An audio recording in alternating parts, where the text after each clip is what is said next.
Welcome to the Crimeycade. I am the mad conservative crime fighter, back again, episode 6 of the program, and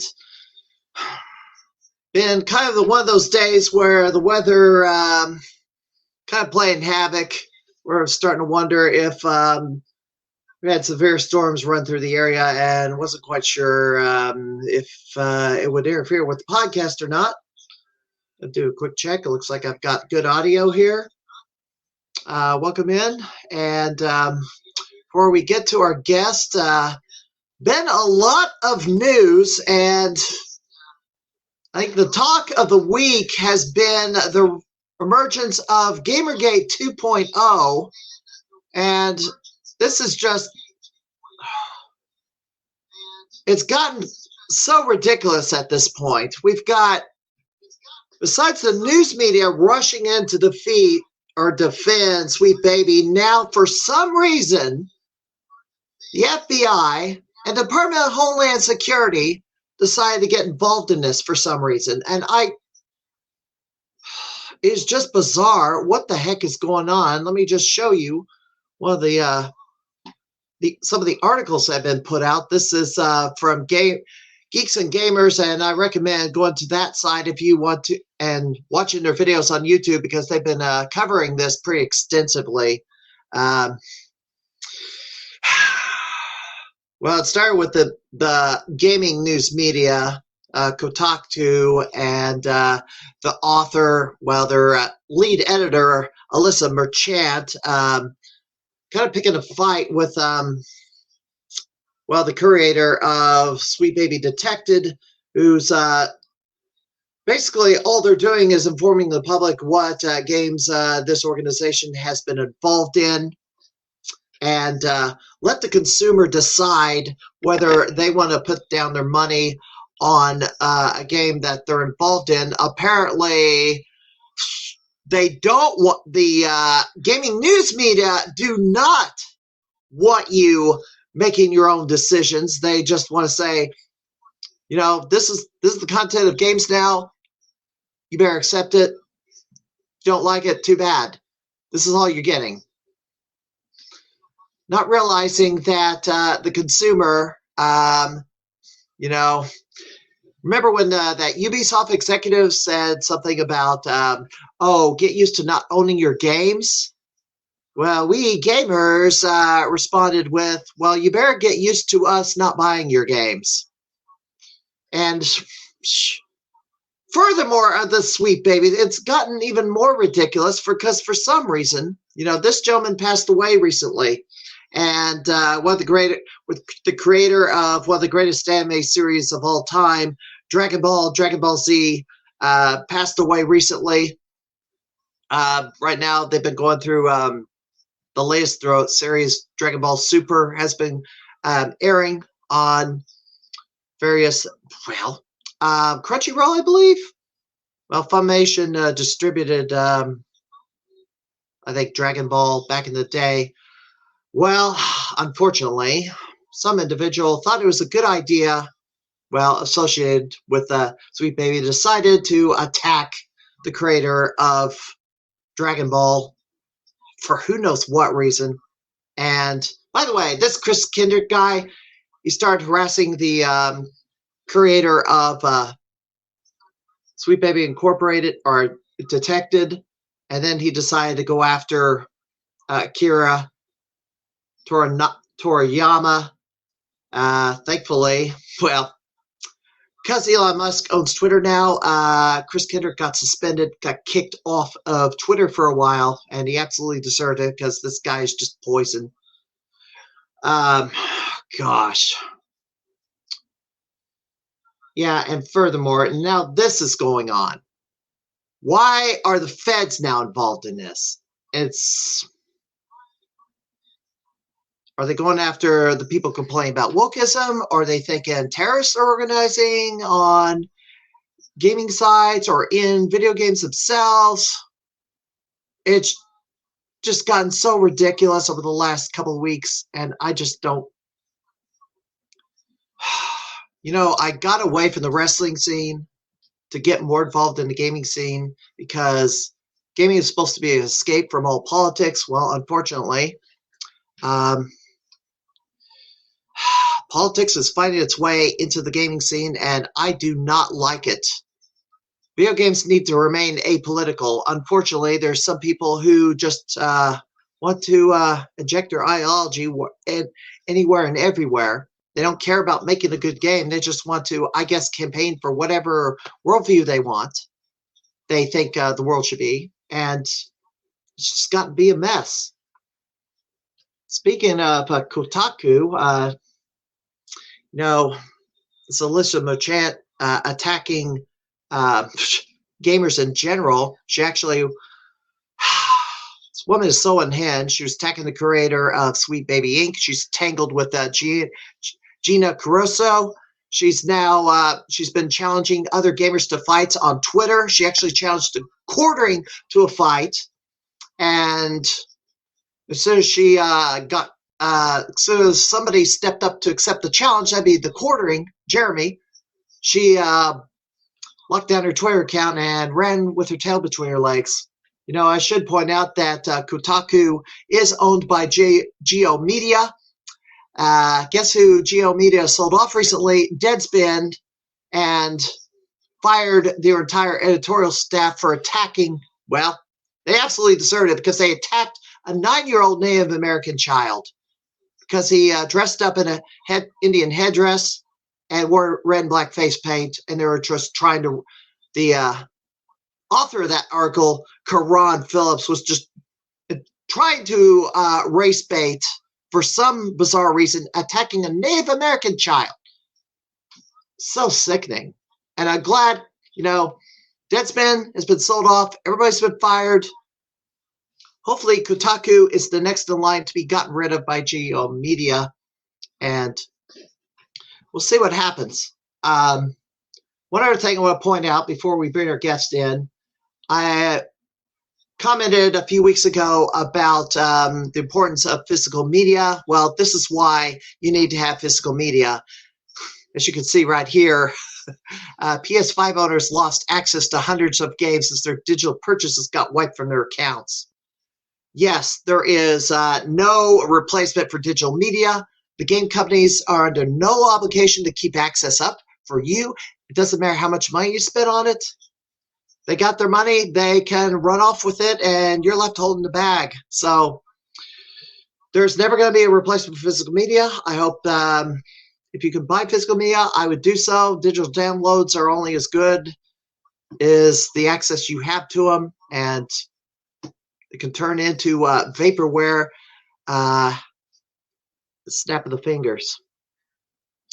All right, so my rambling, I'm going to stop my rambling as my guest has made his way in here. So right now, we're going to intro my guest by showing his trailer on from his YouTube channel.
And here he is, Paul Tesi. Welcome to the program.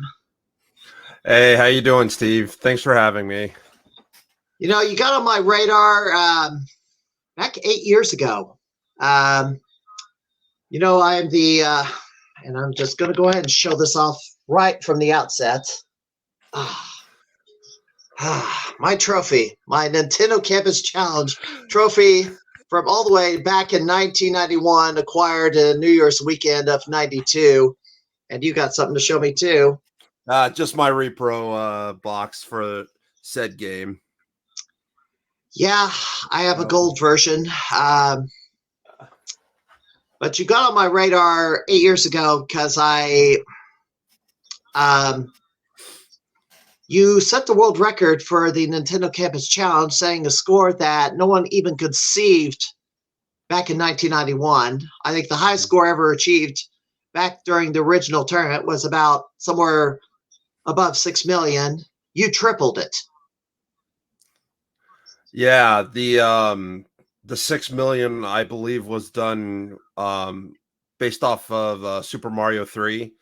You spamming the turtles, is that correct? No. Oh. They used the same strategy you did, but on steroid. But they weren't used the same strategy they did. Okay. They videotaped the screens and then placed the pills in a pattern to get the maximum number of points. Okay. Kind of what you were doing with the tournament cartridge, but on steroids. Got sort it. of. No, spamming the turtle. To tell the truth, nobody was doing that back then. I think everybody was spamming the Goombas in World 1, 2 instead. Yeah. Because that was easier to do. Spamming the turtles was a little more difficult, but I never, I kind of think I should have, when I was practicing before the trip to Florida, maybe I should have tried to spam the turtles, but I just didn't. I think with that raccoon tail, it made it more difficult. I didn't even think of running over there just as Super Mario without the extra power-ups. Actually, God, I don't even remember if I had the raccoon tail. You did not. I didn't? Okay. It's been that long since I've even attempted that method. So the reason why the raccoon tail is a problem is it will interrupt your descent as you're dropping down on a turtle, and then you lose control of the bouncing. Right. Okay. Yeah. But I did since I saw that strategy that you did with the spamming the turtles, I did use it at the Missouri Game Con in a challenge against 8-Bit Brody. Yeah, I remember that. Things didn't go exactly as planned. I went to Pinbot and then had trouble getting to 100,000. I missed the skill shot, and then it took longer, and the time ran out before I even got to Dr. Mario, and 8-Bit Brody got a very rare victory by disqualification. Disqualification, meaning you didn't make it to Dr. Mario? I did not. Oh, no. Yes, I can't think of any other way to be disqualified unless you didn't make it to the third game. Oh no! That is how you get disqualified. Yeah, you have to play all 3 games. So the players at the Nintendo finals, because everybody was kind of glomming on to the Goomba spamming. Instead of going away to Dr. Mario, because they were not getting as many points playing Dr. Mario. I certainly didn't, because we'll talk about this later, because it's not just Dr. Mario you're good at. You're also good at Tetris. And I'm okay at Tetris, but I'm no grandmaster, and I can't keep up with the pieces or think fast enough as to where to put them. as they're coming down at a faster and faster rate. And now they're doing the tap the back of the controller to make them slide over quicker, which I don't think Thor Ackerland even did that. No, he didn't. He shook the controller to where it made his thumb vibrate on the D-pad, which allowed him to get those pieces over faster. So he was kind of on the right track. Yeah. Yeah. His was more of a hyper tapping method rather than the rolling underneath the back of the controller. I don't know how well that even works, but I guess I'd have to try it myself to see how fast I can slide to the left and right. Sometime. I've kind of dabbled with it. It's so foreign to me because I'm so used to holding the controller like you would normally, but and then placing your left hand, or my right hand on thumb on the D-pad and like ring finger on the A and B buttons, and then using my left hand to roll underneath. This is how I hold the controller. This is a Sega controller, obviously, but it'll still work. This is how I hold it. Back of the thumbs on the back of the controller. Two fingers on the D-pad, and the two fingers on the A and B button. That's how I hold it. That's when the Nintendo NES came out. That controller, I was used to holding an Atari joystick a certain way. I think the general public kind of got used to holding the joystick a certain way, just holding their hand, the thumb button on the fire button, and their hand on the joystick. I think I'm one of the few that held it the way I did. Everybody played with their thumbs. Yeah, the way you described that's how I've held an Atari joystick. But with the Nintendo controller, and this is somebody from my neck of the woods. I've had a bit of a rivalry with JP Pitts at the Goblin Ghost Arcade. We're supposed to have a fighting game tournament this weekend. I might as well put that up right now. Oh, I took it off. Oh well. I didn't think I was going to bring it up during the show, but St. Patrick's Day. There's going to be a Mortal Kombat 1 tournament. I have to drive 200 miles to Chicago to enter the tournament and lose. Fighting games, I'm okay at fighting games, but I'm not.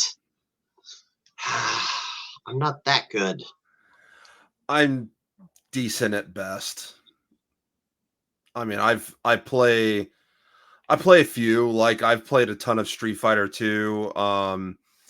Recently, I got back into Guilty Gear XX Action Core Plus R because I did a tournament just last weekend in Oregon for that game.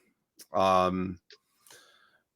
not being a part of the FGC, I'm okay with how I did, even though I got roasted. But again, I'm not really a part of any kind of fighting game community. It's just been, casual gameplay with my best friend who was also a part of it. And we both got a win each. So,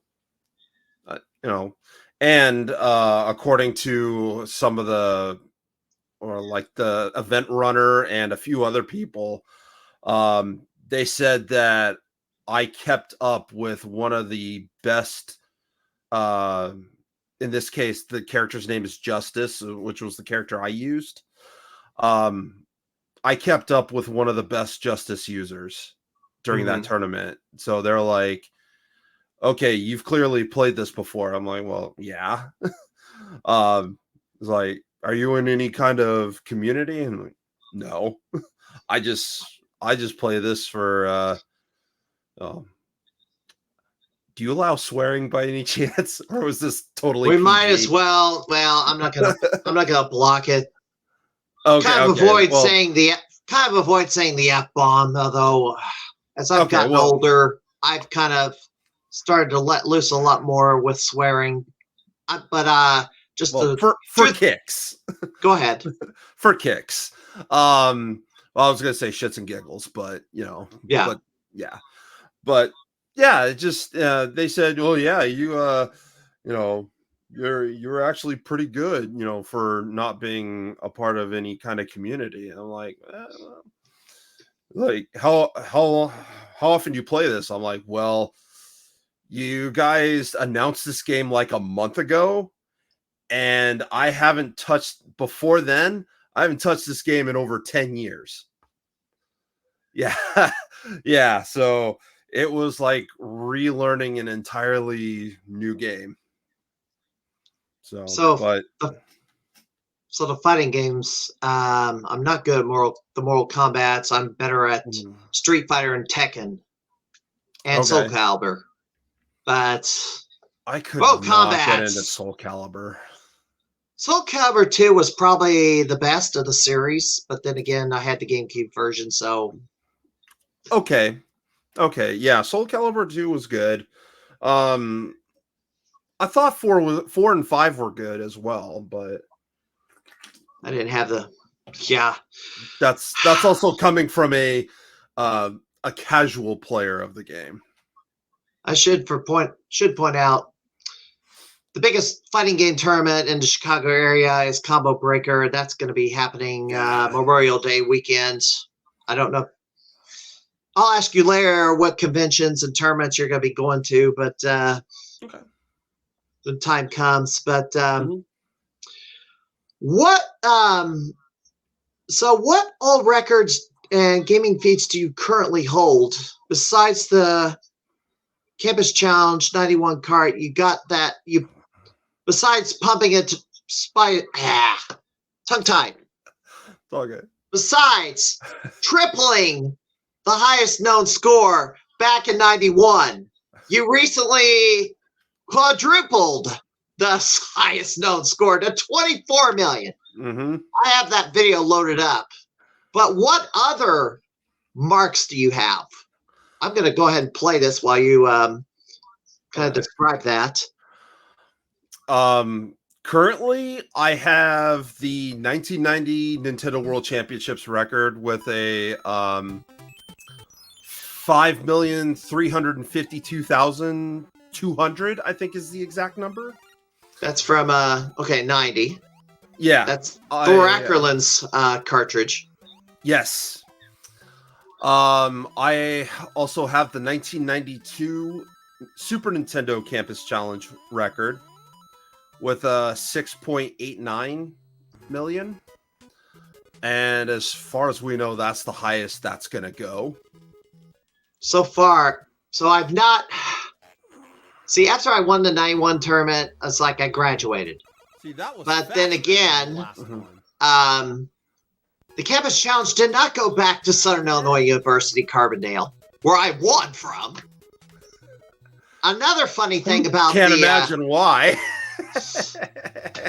Another funny thing about that tournament, they did not have the winners of each campus meet up somewhere to have a tournament to determine the grand champion. They just took all the winners, threw them in the hat, and then drew a name and give them the grand prize. So technically, I'm the only Campus Challenge champion. Huh. Interesting.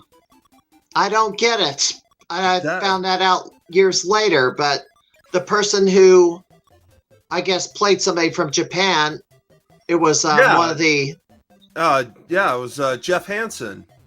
Yeah, he was chosen to play, but he didn't play the Campus Challenge.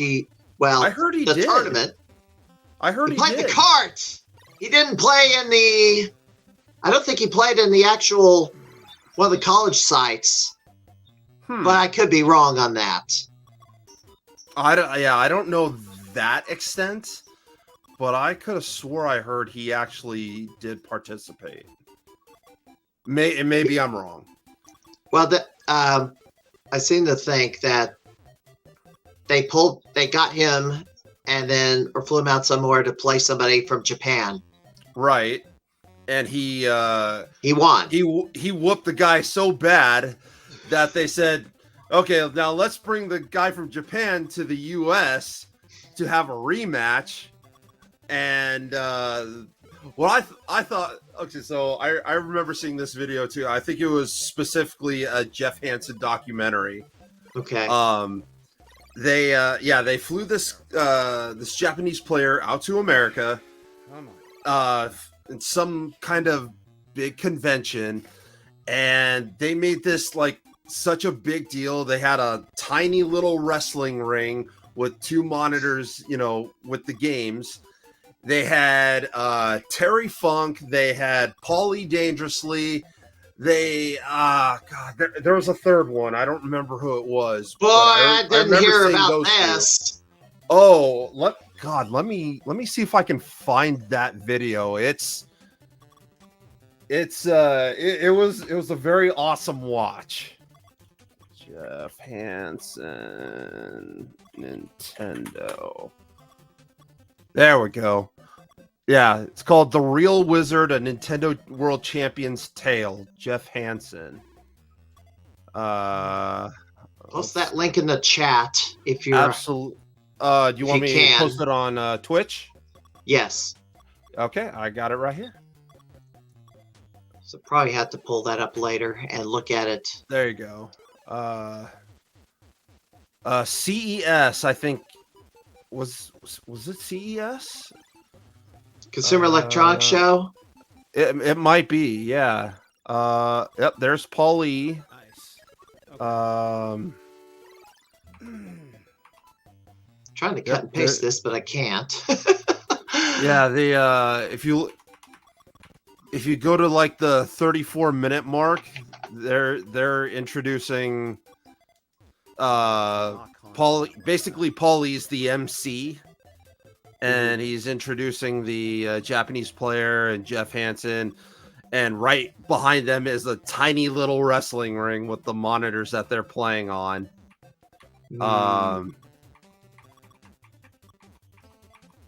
Did they go against each other twice? Yeah, it looks like they did. Because they did. Yep, there's the motherboard. Oh my god, I would love to have that. Real Wizard. Okay. Let's see, Paulie. Okay, I think I see Terry Funk there. I could have swore there was a third wrestling personality. All right, hang on. I actually got it up here. Okay. Let's see, yeah. I'm gonna share the screen. Hold on, I'm gonna pause this right here. At stage. I'm gonna hide this banner.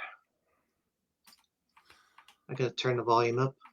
Okay, maybe it was just Paulie and Terry Funk. I thought there was a third one, but I don't see a third one. I don't think I saw this. I have not seen this. No. Oh. Now I'm gonna have to watch this later. Maybe when I have Jeff Hansen on my show, if I manage to get him. Although I would absolutely watch that. I would love to meet the guy. I wanted to meet because besides you and Thor and Robin and Rich Ambler, Robin, I did meet up with him, thankfully. Mm-hmm. And Rich, I think you met during Midwest? Probably. I think they were doing a Nintendo World Championships panel. They had what's his name? Zach Hendrick? Yes. Okay. The Wii Sports. Yes. Yes. That is on my channel somewhere. Yeah. Yes, the panel that I did. Yeah. I tried to do a panel in Dallas, Texas with Thor, and things didn't quite work out. But I had a plan B, so I still did it. Actually, Thor is coming to Seattle at the end of the month. Okay. For Washington State Gaming Expo, which I was actually, I know we said we would discuss expos and tournaments and such, but It hasn't been announced yet, but I'm supposed to be a VIP guest for that expo as well. And not for what you think. It has absolutely nothing to do with the competition games. It's actually we're doing a speedrunning showcase.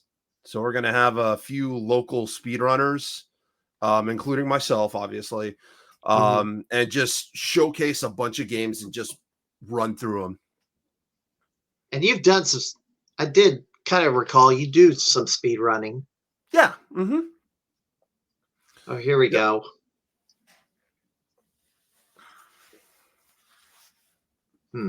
Oh, this is the rematch. Okay, yeah. So yeah, I guess that first meeting was just kind of a, hey, let's have a little exhibition before the big match. I did want to point out you dabbled in wrestling a bit. You tried to wrestle. You got. No, I did for about 7 years. And you kind of told him, I did watch footage. You sent me a footage of a match you were in. I seem to remember you thought you weren't good at it and you got out. Something like that. Looks like, see, now I haven't watched this video here, so I guess they're filing in. Boy, Paulie looks pretty young there. Right? He looks a lot different and a lot bigger now. The voice is the same. Oh, for sure. And you see the guy in the black cowboy hat? That's Terry Funk right there. My goodness. Yeah, a very, very youthful Terry Funk. He wrestled. Oh, my goodness. He's been around for a while. Yeah, and he retired, came back, retired, came back. It's like until he passed away, and he passed away last year. Yeah. I love that they, if I saw correctly, they had a little mural made for him in his hometown, which I thought I saw a picture of it. It was really, really sick looking. Very, very well done. Oh, looky there, a championship belt. I have a few of those. Hey, there he is.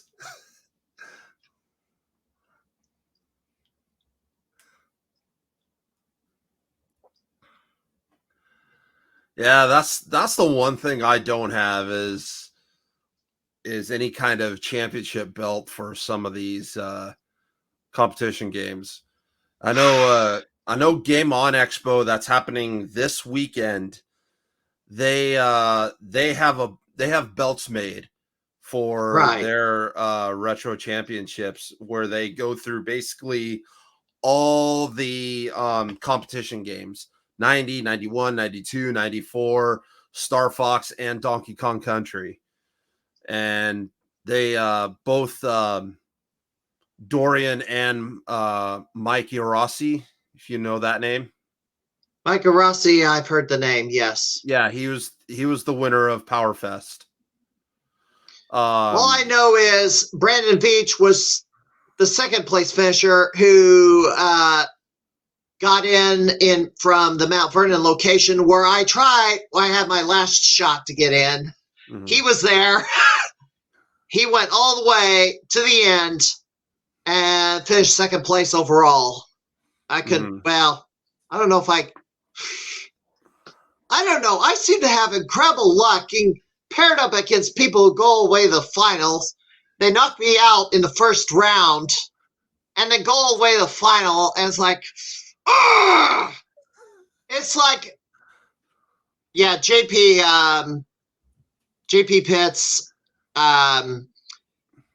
he runs the Bloody Wars tournament, which is a fighting game tournament. And somehow the last few tournaments I got paired up against somebody, a newcomer, that went all the way to the final and won the championship. It's like, and then I've had that happen like once or twice.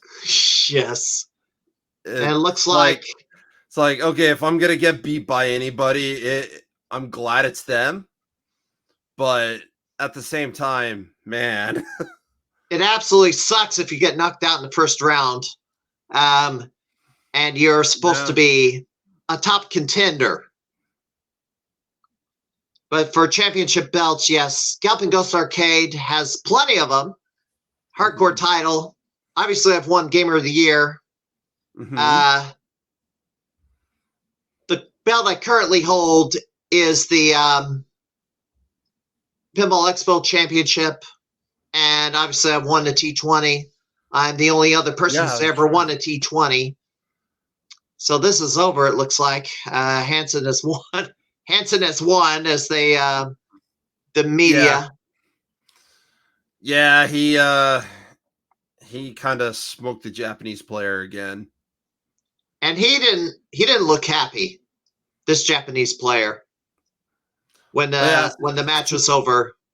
Supposedly when he went to Japan to play against him, like it was almost unfair on how how big of a gap the score was.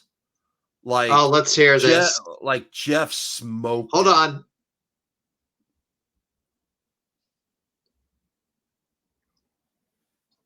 I was gonna let Hansen get his words in, but sorry. Oh, it's all right. Go ahead. But yeah, supposedly like it, because it was broadcasted live TV in Japan for, that this big time Japanese player, going against the top American player for this thing. And he got embarrassed. You would have thought he would have practiced before he in preparation for this matchup. I just wonder if he did practice. Who knows?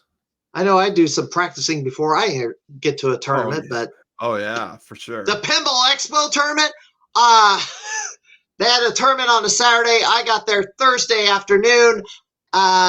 Last year I got beat out, which I thought I should have won because I didn't know some tech. So I spent Thursday afternoon, Friday practicing the games that would have been in this arcade tournament, and I did win.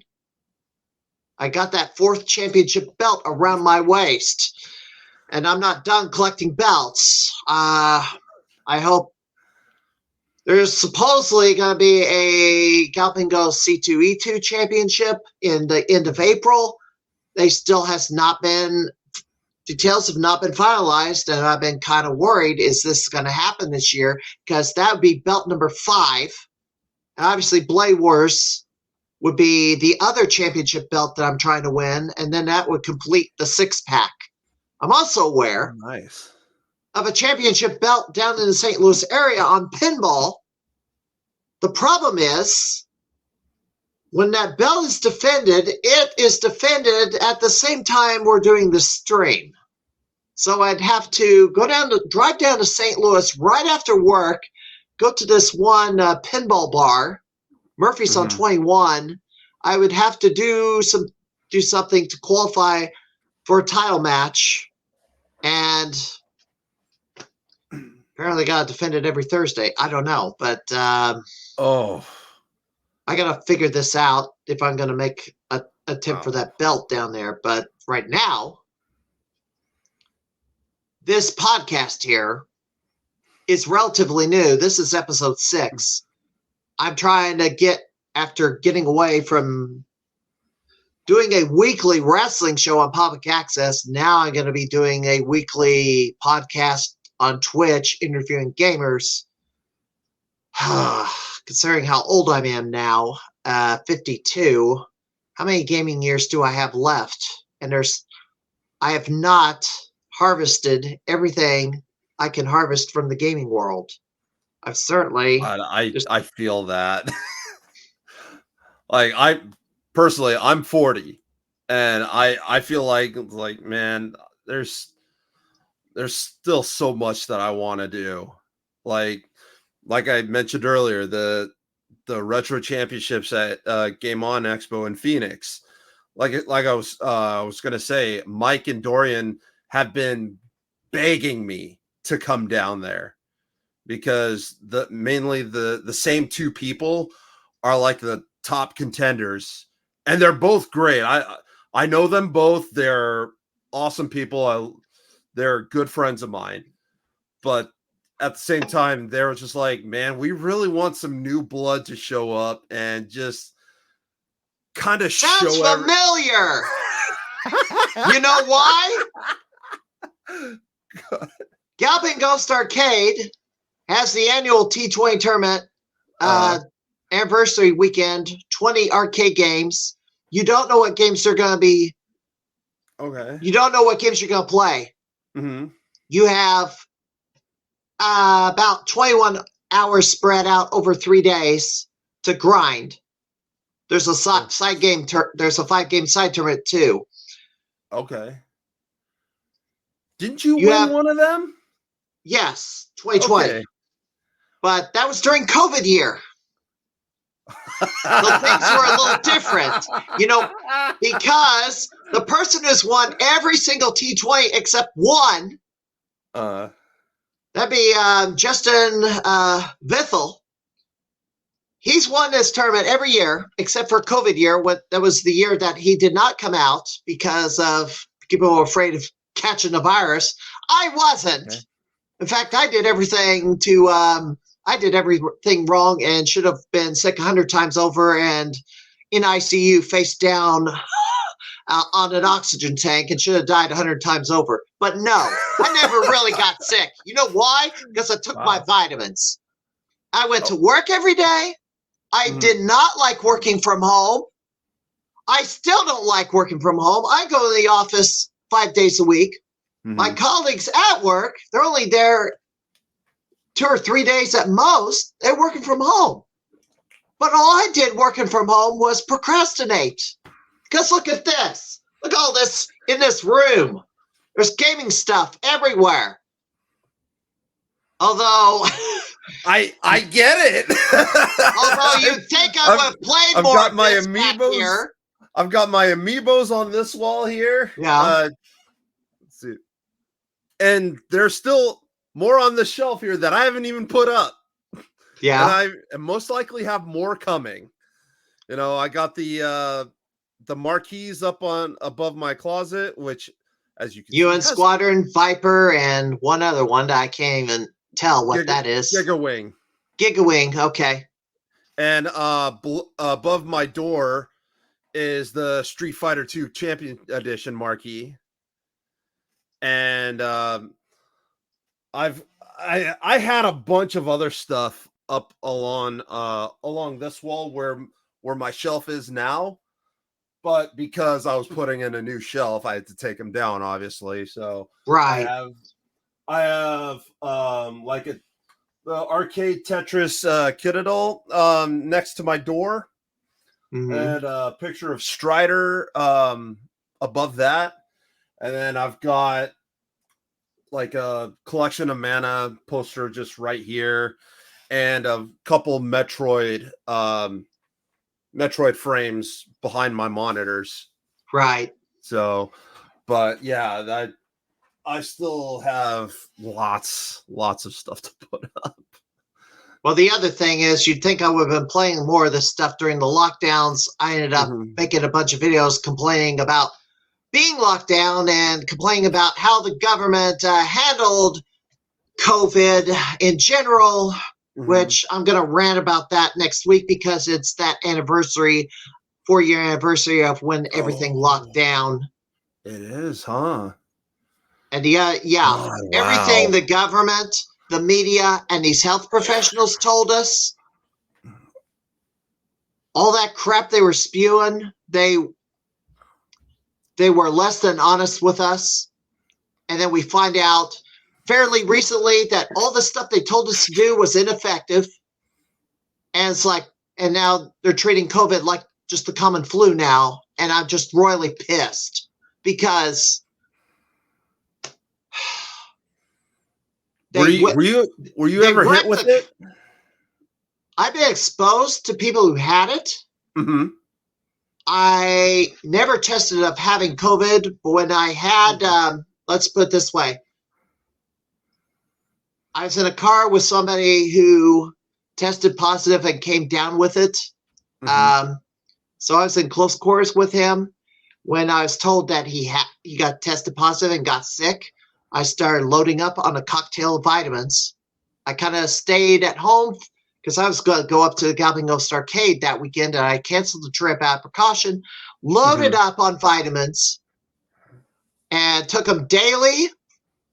And the worst I got was just symptoms of the common cold, but mild. Okay. So the vitamins did the trick. Nice. Not the toilet paper. Yeah, people are buying all the toilet paper off the shelves. Oh my God, I remember that.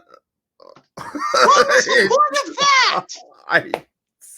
And nobody was buying any vitamins. The vitamins would have helped you. They weren't buying that.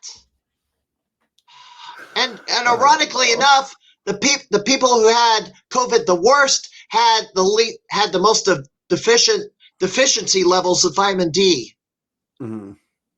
So, because vitamin D, zinc. I just took them. I took all the cocktail vitamins, and it worked. It helped a lot. I did actually end up getting it, and it so what happened was I went over to my best friend's place for the weekend just to have a weekend away from home. And I like in the middle of the day started getting like a headache. And I figured, okay, usually when I get headaches, it's because I either haven't eaten or I haven't been drinking enough water. So I drank a lot of water and a lot of liquids. I had something to eat. It helped a little bit, but it didn't go away, 100%. And then when I went to sleep that night, I still had a little headache, but it wasn't anything unbearable. And then the next morning, I woke up like a dozen trucks just ran me over. I felt dead to the world. My friend came out and he's like, "Dude, are you okay?" I'm like, "No." I feel like crap right now. And I just laid on the couch for like the entire day. And then when I got home, I took a test, and sure enough, well, that explains everything. I got positive for COVID. And that was in September. 2020? Maybe. Well, that's when it raged. That was the first year of it, so maybe, yeah.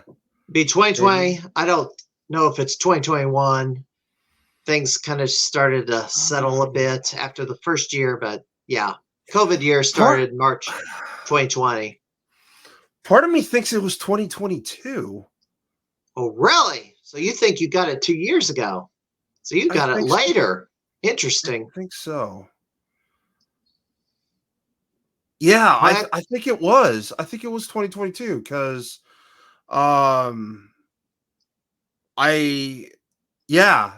it certainly was because I was out of a job at the time. And I remember saying to my girlfriend that, man, I'm glad this hit now when I don't have a job and don't have to worry about, having to call out for 2 weeks. Cause that's about how long my positivity lasted. And then 2 weeks later, like a week later, I felt better, but still had maybe some minor symptoms. Right. Like I could go, go outside and, go in my car and do whatever. But I was still testing positive. And then after the second week, I tested again and was negative. So I'm like, okay, cool. But, yeah, no, I remember the, the one thing that I was so glad about during when all that started was I don't know how familiar you are with Interstate 5 going. Oh, that's California from Washington. Yeah, it goes north and south California to Washington. Right. I have never seen that interstate in Seattle so barren. It was beautiful. I could get off of work and go home and no traffic whatsoever. That was the, it was the best time. But yeah, I ended up still having to work during all that because security, and I'm at a 24-hour post, so we had to be there. I mean, it wasn't that bad. I mean, I worked the day shift, so what, 7 to 3. Okay. So it wasn't terrible. I did have one tool to, I guess, kind of, I don't know, therapeutic when dealing with an illness. Jacuzzi. Oh my God! Yes. That is the. Oh my God! I wish we had a jacuzzi here. Well, when I remodeled the bathroom, I got a bathtub that had the jacuzzi features in it. So, no, not the standard hot tub. I got a tub with jacuzzi bathtub. Mm-hmm. And I use it all the time. There's people who thought, oh, you're not going to use it, Harley. Oh, yes, I did. Oh, yes, I will. Although now there's problems with it. And I got to... Oh, no. Part of the bubbler doesn't work, or it's now causing a circuit breaker to blow, and there might be a leak in it. Oh. But I got to get a plumber out here to mess with it. I just haven't because the jets still work. Mm-hmm. So, I don't know. I think that was my one regret at one of my parents' old places. They had a jacuzzi tub in their master bathroom. Yeah. And I did not make use of it, and I regret it. Like I every time I go in there, I look at it and I'm like, I'm gonna use this thing at least once, and I never did, and I'm so mad about it. But, it is what it is. So I gotta go back. Let's go back to this. Okay. Now, when you let me hide that for a second. That was bad. That was really bad. That had to have taken a ton of memorization. Where to put everything as they come out. How did you do it?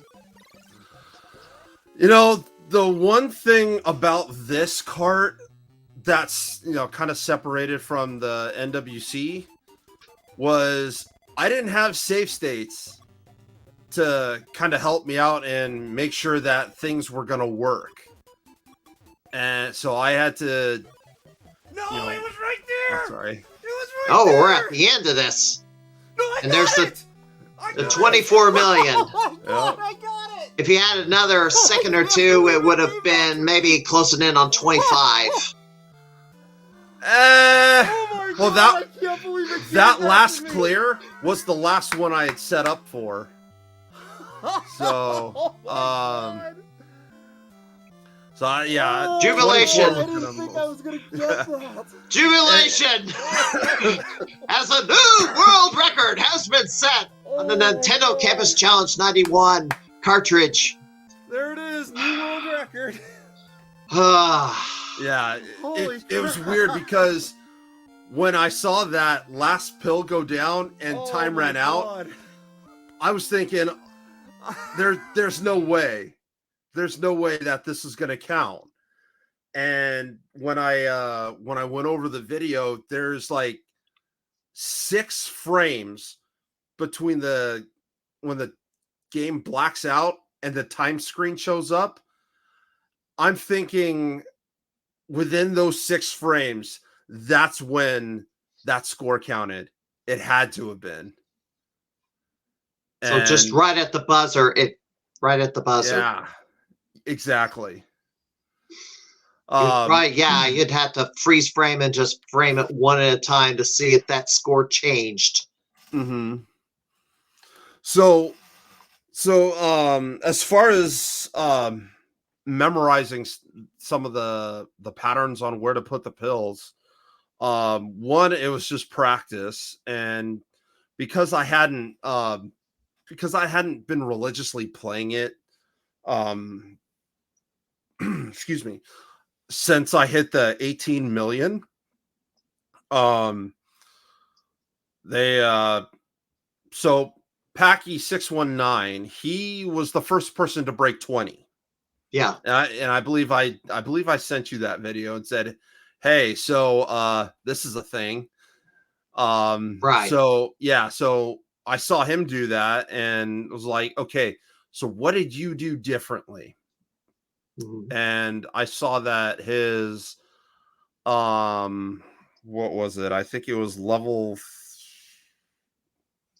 0, 1, 2. His level 3 was different than mine. Okay.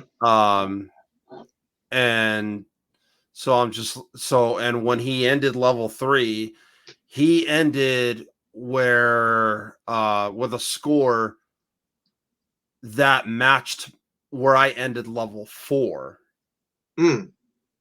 So I'm like, okay, so what he's doing is optimal. So I had to sit and replicate that, which that was a pain in the rear. I imagine. So I can't do that. Yeah, so God, I don't know how many hours I sat there just trying to, look at my board, look at his board. I'm like, okay, that's gonna go there. Okay, that's gonna go there. All right, okay, I flubbed there. Okay, so that's where that goes. Okay, cool. Until I finally got it down, and I had to make sure that for that particular level, that the pills were in the right spot. Otherwise, I would freeze the game. And I've done that at least 5 times. What do you mean freeze the game? Where it would crash? Yeah. Mm-hmm. You clear so much that it crashes. Really? There's a crash bug with the tournament cartridge? Oh. Let me find a link for you so you can see it for yourself. Give me that link. I will go ahead and load that up. Absolutely. It's actually one of my shorts. Was this it? Yes, this is it. Okay. All right, links in your Twitch chat. Yeah, and I need to see if I can type it. I gotta type it manually. Good grief. I hate that. Anyway, oh gosh, tedious typing. It's a short link, thank goodness. So yeah, but it's kind of like, is that an I or an L? Should be an L, lowercase L. Okay, let's see if this loads up. Yeah. Oh, I got it. Lowercase L. Let's see, add to the stage. We hide this. Oops, I gotta hide this. I'll have to play it again. That's okay. There we go.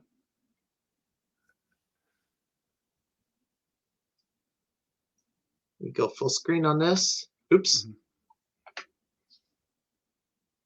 Can I go back on this? Oh, there we go.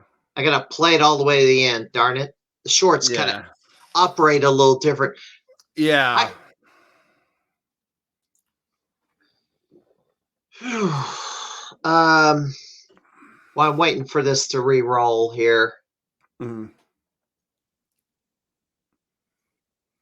Yeah, I don't think I've ever seen that. Let's see. Here we go.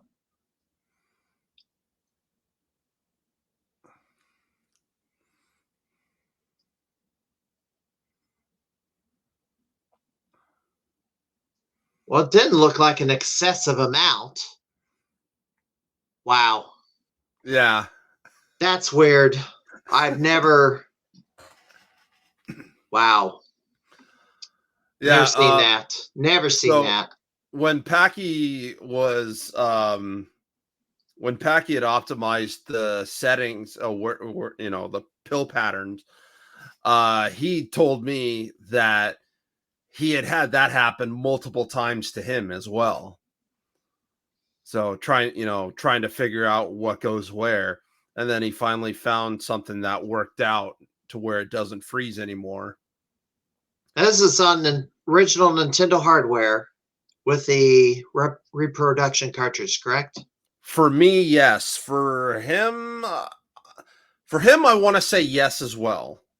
Because I have the 25th anniversary Golden Cart reproduction that I signed, kind of collaborated with Robin Mahara on Yep. doing remember writing those. an essay about my tournament experience down in Florida and sending a copy of my trading card, signed trading card with each one of them. Yeah. That card would not work on a Retron. I have one of those Retron 3 where it has Genesis, Nintendo, and Super Nintendo slots. So I can, because I don't own a Super Nintendo. I have a Genesis. The Genesis I won in the Sega Genesis tournament, college tournament.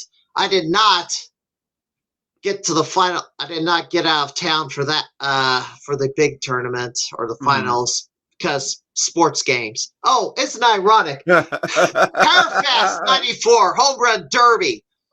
The last game in the Sega World Championships at each of the colleges was Tommy Lasorda baseball. So you had to play a couple of innings and score runs to get 10,000, I guess 10,000 points a run or something. Wow. Well, you played columns beforehand. Obviously, I can play columns, but sports games, not my wheelhouse. Not a fan. And yeah, Ken Griffey's I think it's Winning Run, or no, it's Ken Griffey's Major League Baseball, which is on Powerfest. Yeah. Drives me up the flipping wall. But you still have the world record in it. No. You don't? Not on Powerfest, no. Somebody who has it? A kid named Brendan. He has it by 1 home run. Okay, so he actually has a higher score. Yes. Overall. Okay. Yeah, by, like I said, by 1 home run. But yeah, it's I'll go on to say it. Powerfest is my least favorite because of RNG. It is so RNG heavy, it's ridiculous. Whereas, NWC, both campus challenges, they're not RNG heavy. Yeah. In fact, they're hardly RNG at all. So RNG stands for random number generator. Okay. Thank you, because I did not want to try to figure that out. Acronyms. I have, because the wrestling business gave me alphabet soup fatigue because of all the acronyms. Fair. So fair. No, I get it. Yeah, like so 90 campus challenge. Yeah, there's no RNG in it. It's all fix. Dr. Mario especially, because the boards are the same, the pills are always the same. Yeah. It's all fixed. The the NWC, I think you knew this already, but depending on what your score was on Mario, dictates the first 30 pieces Mm-hmm. in Tetris. Okay. And then after that, after 30 pieces, all the pieces are the same no matter what score you got. Really? I didn't know that either. Mm-hmm. And I'm kind of showing one of your runs on that. Yeah. I'll let that play in the background while we discuss. God. What was I going to say? Oh, yes. Powerfest. Oh, you had an error right there. What happened there? No, that was intentional. Oh, that was intentional. Yeah. Oh, okay. Yeah, that totally intentional. I did not understand. You know, See, and I would have. That's the funny thing about like when the casual player watches this, you know, when they don't know the strategies, they're gonna look at this and just like, what was that? What? Yeah, I kind of was. What were you doing? It's like I kind of probably would have hit it a different. I probably would have done it a different way, but I know for I know when the Campus Challenge card 91, I would get. I think you had 25. Get to get 25, so I got to 24, and then after I spammed enough Goombas and time was running out, I entered the coin room and just grabbed the last coin to advance to the next game. So, I really haven't played this. I got a repo cart. Mm-hmm. I think yeah, like I said, I've been making too many daggum videos and not playing the games. And I have a bunch of games that I bought that I haven't never even played. Because now I'm on the arcade fit. Well, that, and plus I'm more focused on the classic arcade games than the consoles right now. I don't know if that's gonna. I guess if I'm doing more live play streams, maybe I'll kind of go back to the console stuff sooner or later, because I got so much. And and I'm going to Midwest Gaming Classic in a couple of weeks, so I may be. Although I'm that's right. That is a couple weeks, huh? Yes, first week of April. This will be my 20th Midwest Gaming Classic. In a row. Going on that long? Wow. It started in 2002. Obviously, I didn't go to 2002. Wow. So I've gone 2004, the first one. That was in Brookfield, Wisconsin at the Sheraton Hotel. Then it shifted to Oconomowoc, Wisconsin at the ski resort. Then it shifted back to the Sheraton and Brookfield, Wisconsin. It got so ridiculously crowded in there. They even had to put up a circus tent outside to put the vendors. But now they're in the Bard Center or the Wisconsin Center in downtown Milwaukee, which is a much bigger venue. And going back again, hopefully I win something. Last year I won the most money I've ever won going participating. It's a classic Nintendo tournament. They basically complete a feat in the least amount of seconds. So, well, no, it was not just Nintendo. They had, gosh, what did they do? Now I kind of forgot, but NBA Jam was the last game on that. Oh, and Zelda was another one. You had this clear screen of enemies in Zelda. You had to get 5 points against the computer in NBA Jam. I hit a 2-pointer and a 3-pointer and got to the final and finished second overall. Did you use? Say again? What team did you use? The Bulls. Okay. Because, well, Chicago Bulls. Back then, the era of Michael Jordan's Scottie Pippen. Obviously, Jordan was not in NBA Jam because of licensing issues with the Warner Brothers Space Jam video game. But Pippen was in there. Tony Kukoc. Those were the preferred two Armstrong's in the game too, but I don't think he compares to the Kukoc and Pippin. At least I don't think he's as good of a shooter in the game. But won $500. If I had beaten my human opponent in the final, and I lost by 4, I would have had a guitar, and so I've been having to learn how to play guitar because I had owned a guitar with the money. Huh. But like not I now. don't know. Every time I've played NBA Jam, I've always gone with the Knicks because I feel like they had some of the best stats. Yeah. So I've always just used it was Starks and Ewing. Okay. I was forced to choose a different team when I lost to my human opponent. He wanted the Bulls. He had, I guess, one of the coin toss or the advantage. So I chose the Seattle Supersonics, which I believe played the Bulls in one of the for the championship one of those years back then during their dynasty years. When they won one of their 6 world titles. Yes! Got it! I gotta say that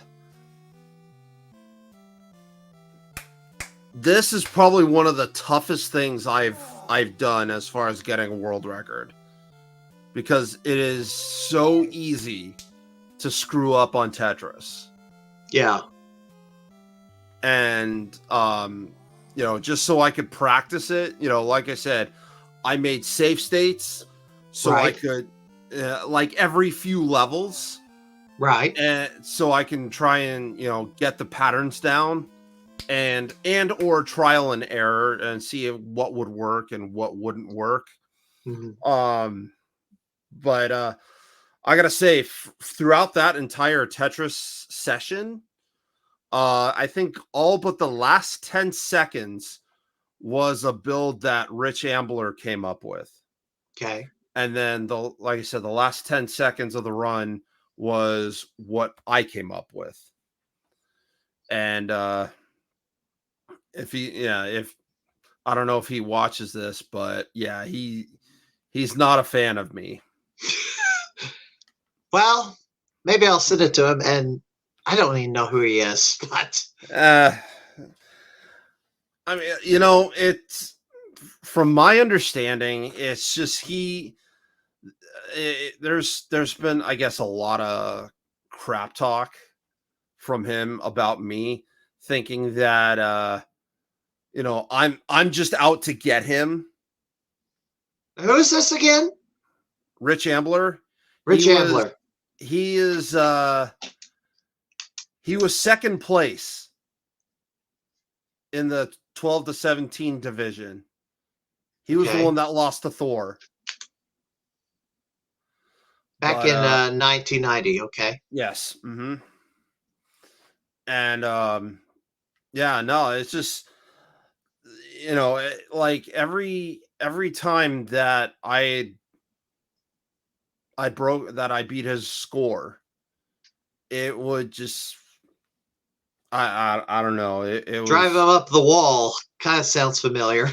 I mean, for a lack of a better definition, sure.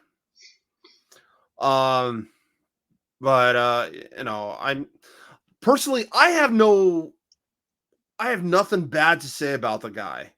I really don't. The dude he and I talked a lot before I even decided to try, even gunning for the record for that game. And he told me a lot of cool stories about the tournament itself, kind of behind the scenes and who he got to practicing with and talking strategies and all this stuff. And to me, that's fascinating.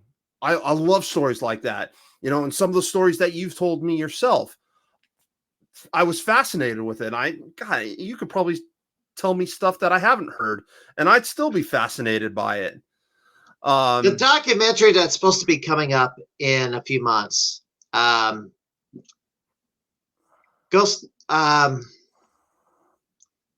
Lord: The Quest for Dark Presence. They anniversary day, the last day that I had the Gamer of the Year title before I had to return the power to dock back to crown the next Gamer of the Year. Okay. The film crew is out there, and they were filming footage for the documentary since it was anniversary day. A new Gamer's Year was going to be crowned. They had me go to their production studio or office. Okay. Do an audio interview. I'm so long-winded. I talked for at least, I don't know, an hour and a half. Way more probably. It's probably enough there to just release as a standalone podcast, because they're not going to use all that chatter for the documentary. No, of course not. And there's probably a lot of out of context stuff that's like, huh.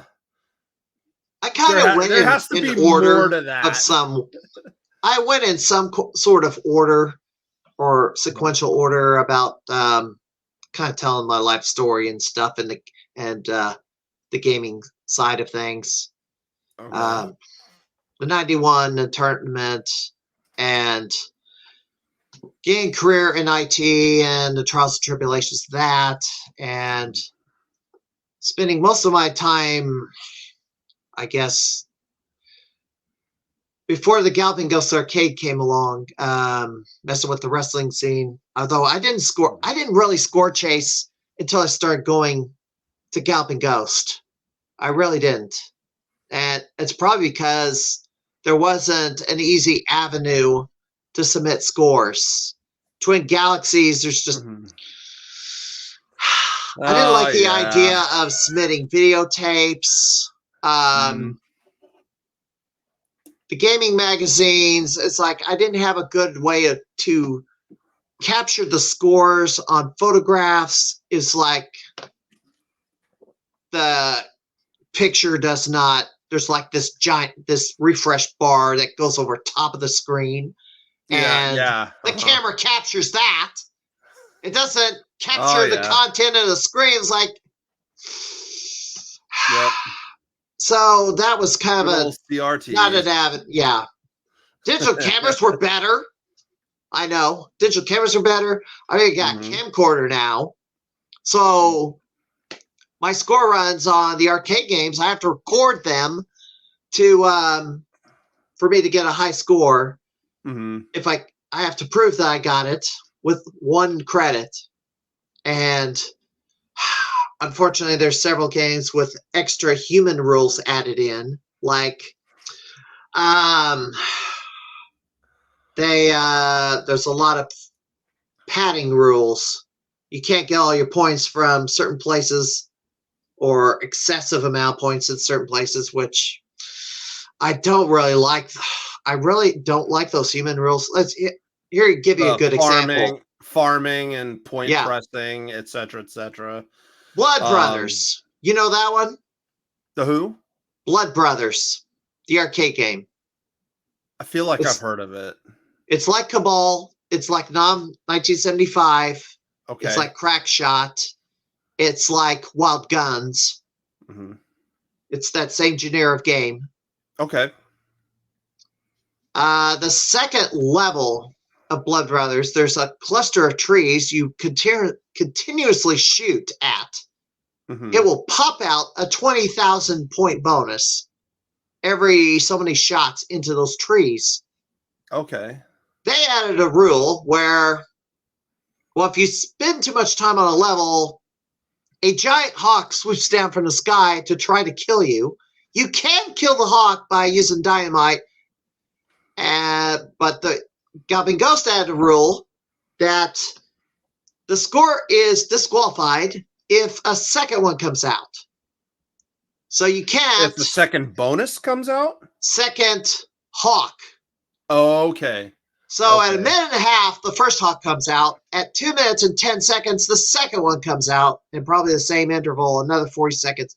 A third one comes out, and so on. Okay.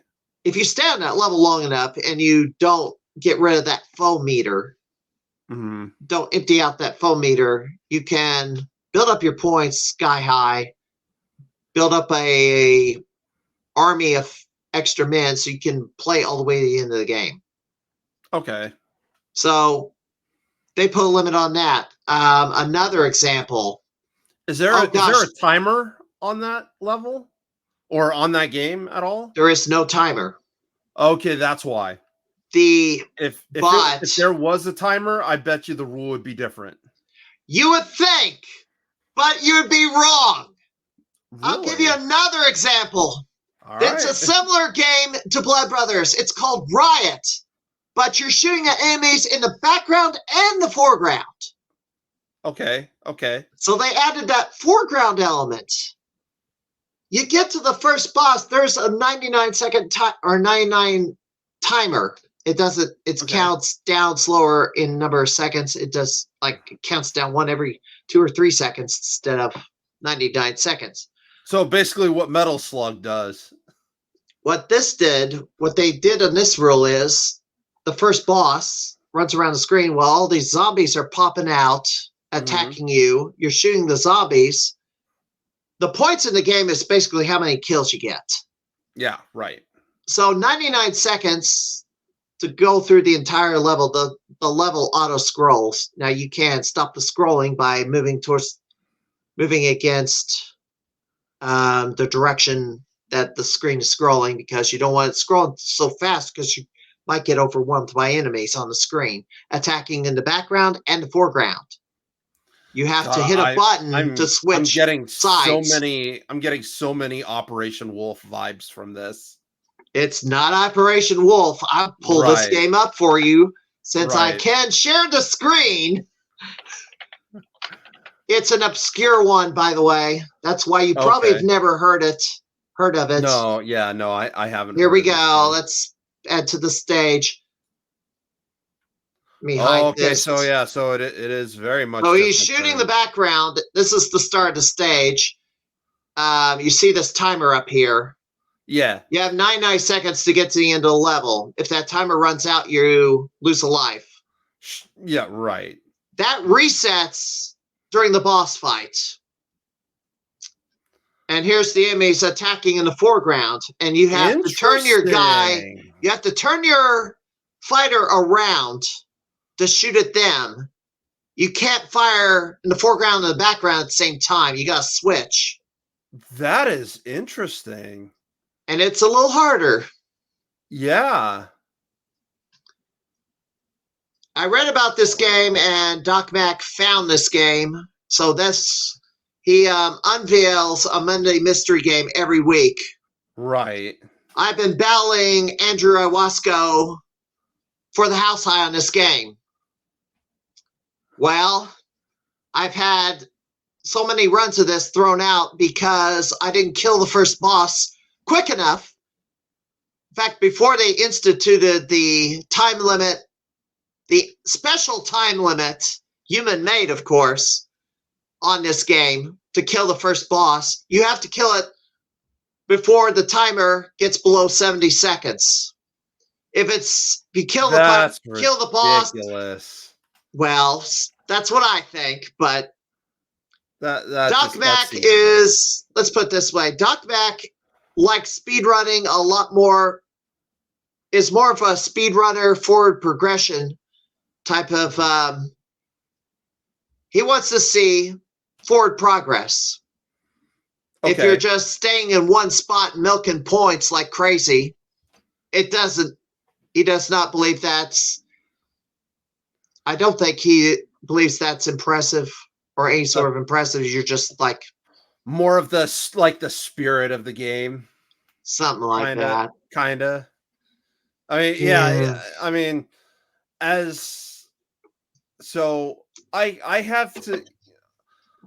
play a game called Ninja Warriors on Super Nintendo. I have the score record, I have the speed run record. Right. The score record is not impressive whatsoever Okay. because you have so much time to get to certain spots where enemies are still going to show up, Yeah. and you have like minutes Hmm. of time left before go move forward to the boss and end up killing that boss. Yeah. It's just, it's like I said, it's not impressive. It's, if anything, it's boring. Ninja Warriors for the NES seems to be a lot easier to play than the arcade version. Correct. I can easily say that. It's like there's no health pickups. You have to finish the level to kind of recharge your energy.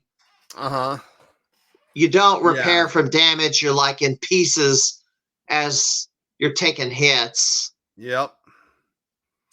Yeah, the arcade version is so much tougher than the Super Nintendo and the Switch / PS4 version, the remake. Right. But see, this run here killed the boss at 83 seconds. So I was trying to get the... I think they might have accepted my last run at this, but who knows? They could add more rules, for all I know.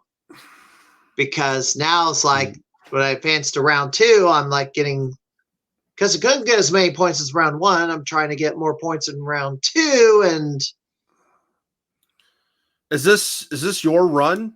Or is this... No, this is a YouTube video. Okay. Yeah, and the enemies kind of just get...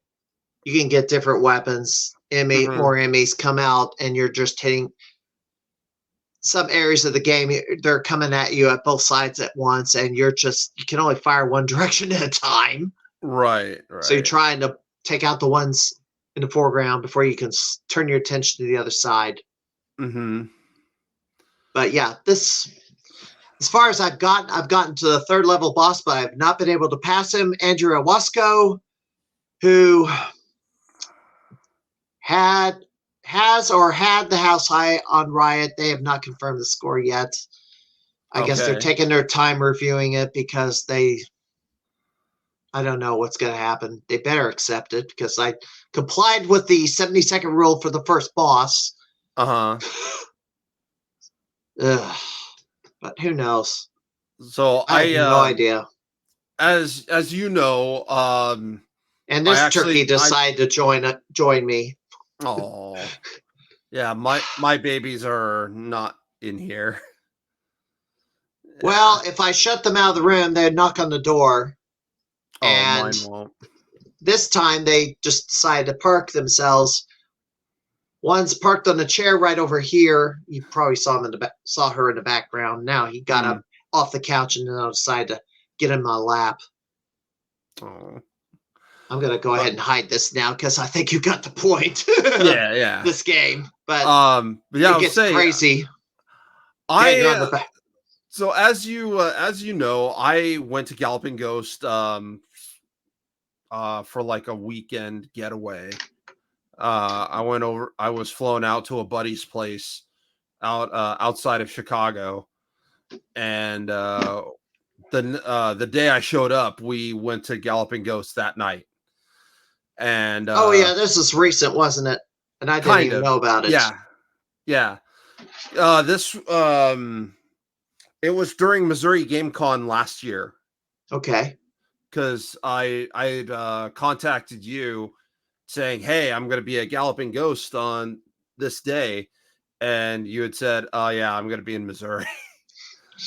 I got a vendor table at Missouri GameCon, so I was not going to miss it.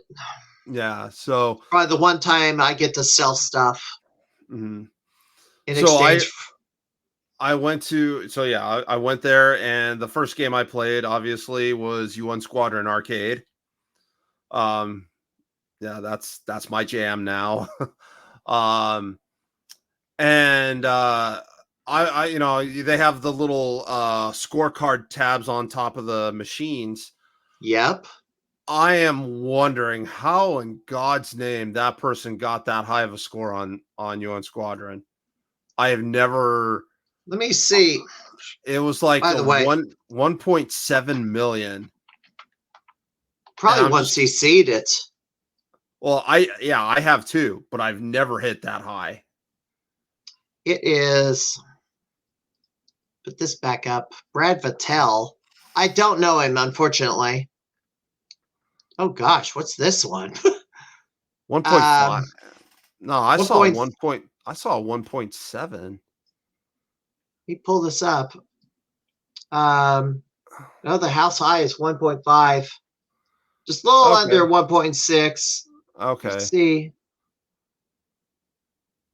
Well, did he 1cc it? I don't know. Well, yeah, he had to have. He had to have. Yeah. Because otherwise, that score would have reset. Right.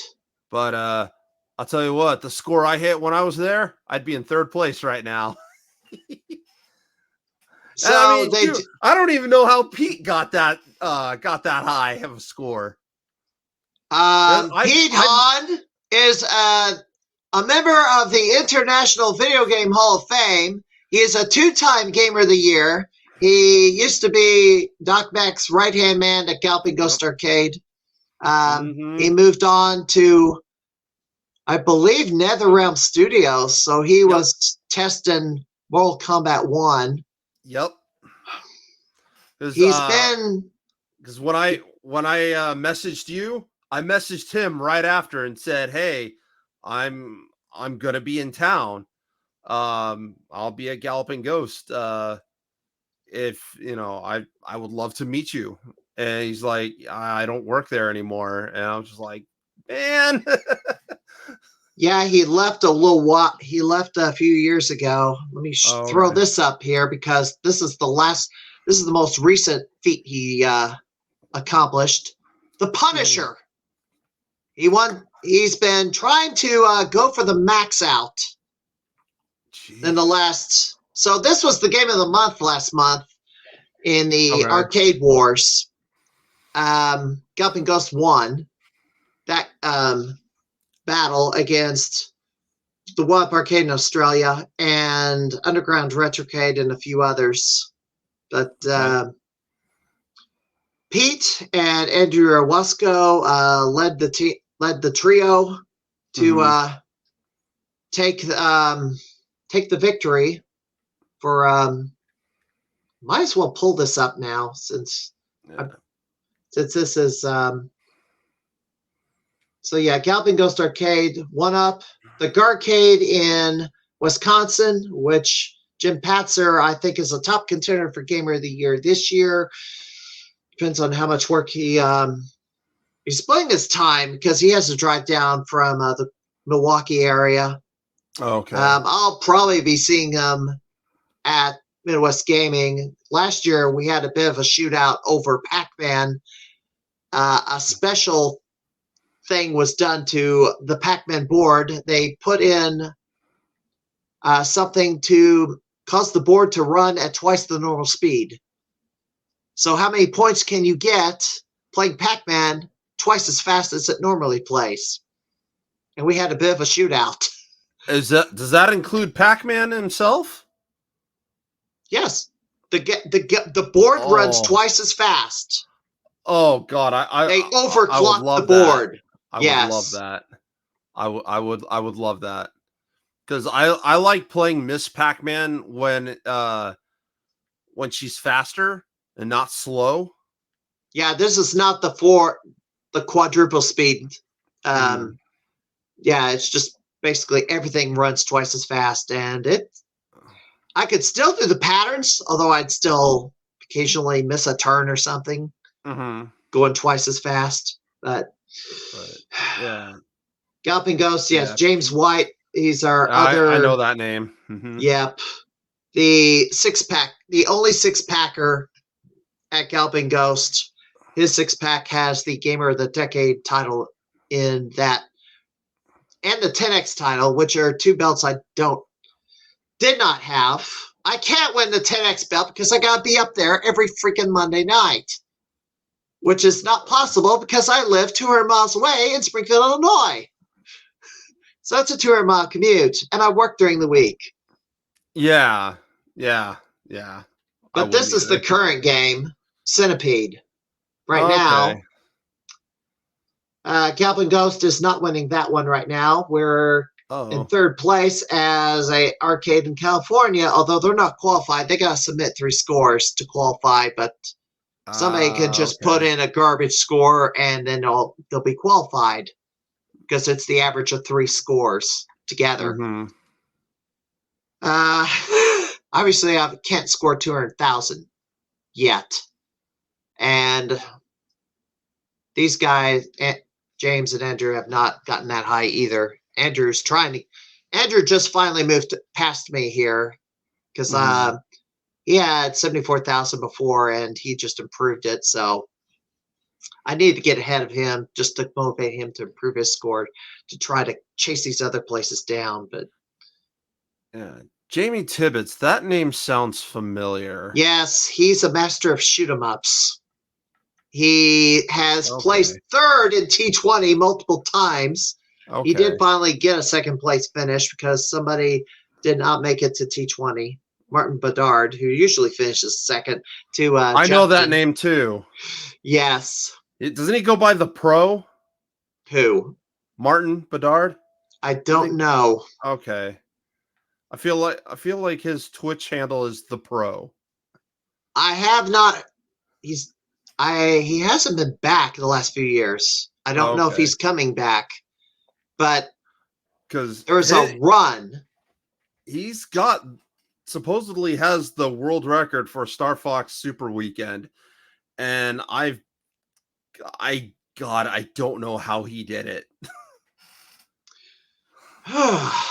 Yeah, I even asked him, like, all right, what are you doing on this game that I don't know about?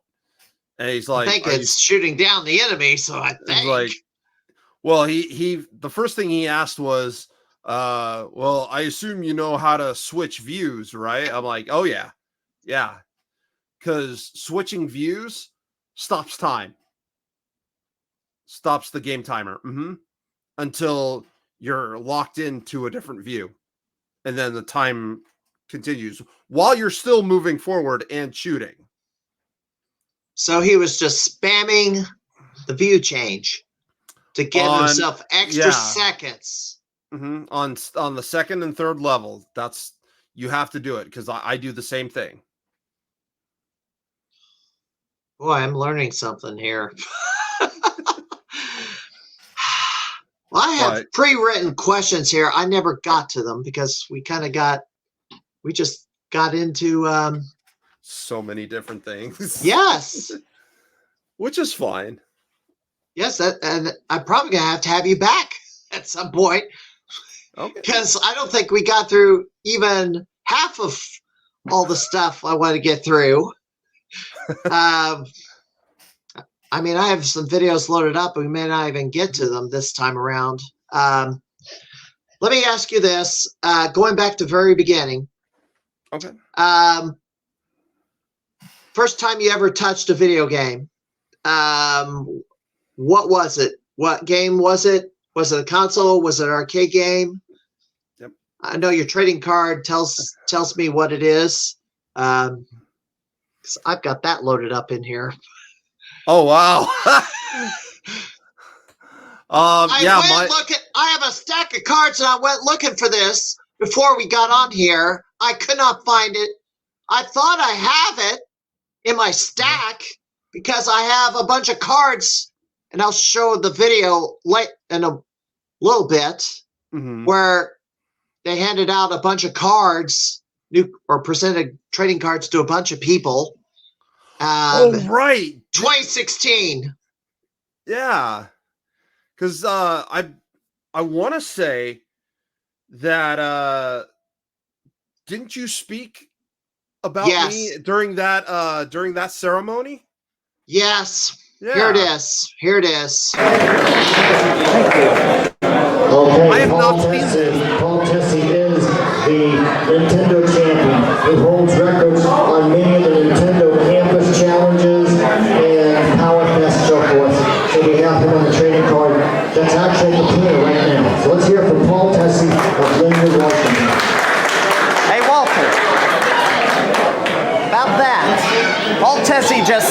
a new world record on the 91 cartridge. Yeah. Steve Lucas is one of our champions. He won the national champion of he was the national champion of the 1991 Nintendo Campus Challenge. He was the national champion in the whole Nintendo Championship in 1991. Anyway, this is Steve Lucas, and he has something to say about Paul Tesi. I want to congratulate Paul Tesi. Just a couple of days ago, he set a new world record on the 1991 Nintendo Campus Challenge Competition Cartridge. My personal best was like 2.6 million. He has breached 18 million just a couple of days ago, far and away any score ever conceived on the cartridge 25 years ago. But back then, the highest score was like 6 million, so he tripled it. Thank you, Steve. So we have an expert who has that's a good color commentary, isn't it, Triforce? Okay, Triforce is another Nintendo expert. If he says it's a good color commentary, it works. Okay. Wow. All right. And my cat is attacking me right now because he's mad. Sorry about that. I'm being attacked. But anyway. Thank you for showing me that. That's is that on YouTube by any chance? No. You know, here's a funny thing. I shot that video in August of 2016. I was going to edit it together. I never got around to it because all the wrestling stuff kind of took up my time. Well, now I'm going to have to go circle back and get to work on it because, you know, I've got a little more time to do that stuff now. I'm not doing any video editing for wrestling programming or anything. Mm-hmm. So I got old footage that I shot from years ago. Yeah, 8 years has passed. It's like, ugh. I've sat on it this long. I've never done anything with it. Yeah, I need to do something with it. I also got video from Big Bang 2010 I posted. And I see clips of that all the time with the Billy Mitchell Twin Galaxies lawsuits going back and forth. Yeah, I see the clip of the unveiling of the double high Donkey Kong Jr. and then Girder Fingers, this, that, and the other, and says, was it recorded legitimately? Did he actually play the game on arcade hardware? Did he use MAME? I'm not going to litigate that. I have no personal beefs with Billy Mitchell at all. I get along with him pretty well. I just am sitting in the background watching all the fireworks.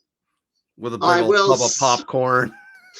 Yeah, and now, yeah, the settlement happened between Billy Mitchell and Twin Galaxies, which the lawyer for Twin Galaxies, I guess, made a blunder and kind of forced the settlement to happen because they might have blown the case on some sort of technicality. But there's one lawsuit still going on, and that's between Billy and Carl Jobst from Australia. Yeah. That is not done yet. I've been kind of watching that, and in all honesty, I think a lot of this nonsense, all the legal wranglings and stuff, could have been avoided or at least greatly reduced if Billy just flat out said, okay, you think my score is not legit. I'm going to redo the score. I'm going to do it on Twitch and prove I can achieve these scores. It took him a while, but he did. But he does not have the world record on Donkey Kong. That record belongs to Robbie Lankman. And to be the man, you got to beat the man. Well, Robbie Lankman is the man. Nobody has beaten that score as of yet. But Donkey Kong Jr. is over here. He's never tried to go back after that one. It's just Pac-Man and Donkey Kong. That's it. I know Donkey Kong's been going back and forth between Robbie and Wes, so. But that's been done for a while. Yeah, that's like 5+ years ago. Yeah. So Now, Pac-Man, there was something still to achieve. Obviously, Billy got the highest possible score on the 20th reunion edition. Ms. Pac-Man, or 20-year reunion, Ms. Pac-Man Galaga. Pac-Man is hidden in there. You got to put in the code. The kill screen's a little different on that board compared to the original Pac-Man board, to where there was a few more dots, and you can get another key to pop out after you've eaten enough dots. So the maximum score is like another 5,000 and change. And he did that at the Galloping Ghost. He had been trying for 10 days straight at Galloping Ghost. I had a trip scheduled up there, and I was wondering if, because it was like right before Thanksgiving weekend, I had a trip scheduled up there. The day he achieved the score was the day I went up there. So I got to see him reach the finish line in person. nice. After 10 days. And here's another funny thing was, I have the house high at Pac-Man at the Galloping Ghost on the original arcade machine. It's like 1.4 million. Nobody's tried. I guess nobody's gone after the high. Monty Segovian did try, but he did not go back to it. I think he gave up on it. Wow. Probably due to time constraints. I have the house high on Pac Plus as well, although it's on a hard difficulty setting. I had to learn the patterns. Man, Pac Plus is something different. Yeah. You can pattern Pac Plus. You just have to and my cats are about to have a fight in a second. Yeah, these two. The Calico is 17 years old, 16, 17 years old. He's like 8 or 9. I had to separate these two in different rooms of the house a couple of years ago. During the reign of my Gamer of the Year title. I couldn't go up to Galloping Ghost as much because I had to be home to referee these two, but also keep them separated because they were in pain and on medication. They both developed urinary tract infections, so they grew hostile to each other. I could not figure out why. Once I got them to the vet and they got checked out, then I found out why they were doing it. Then I had to keep them separated in separate parts of the house until they got better, and then I had to make them used to each other again and live peacefully before I could go anywhere. So I had to stay home a lot. And that's the beauty of my two kitties, is they're brother and sister. Yeah. So they're two peas to a pod. They won't separate. And when we were looking for a cat to take home, we were only intending to take home one. Yeah. And I didn't at first see that there were two cats in that kennel. We only saw one, but because they were so snuggled together, it made it look like it was, about a teenager size cat. Right. And I look closer and it's like, there's a second one in there. And noticed that they were brother and sister. And I'm just like, I don't have the heart to separate them. Let's take them both. And they keep each other company. Yeah. And they're less stressed out because they got somebody to hang out with and interact with. Exactly. And, and as rambunctious as they were when they were young, I don't regret. I don't regret whatsoever. My mom and my dad have May's a two little cats. diva. Yeah, May's a little diva, and Jax is the more sociable one. Right. But yeah, May just,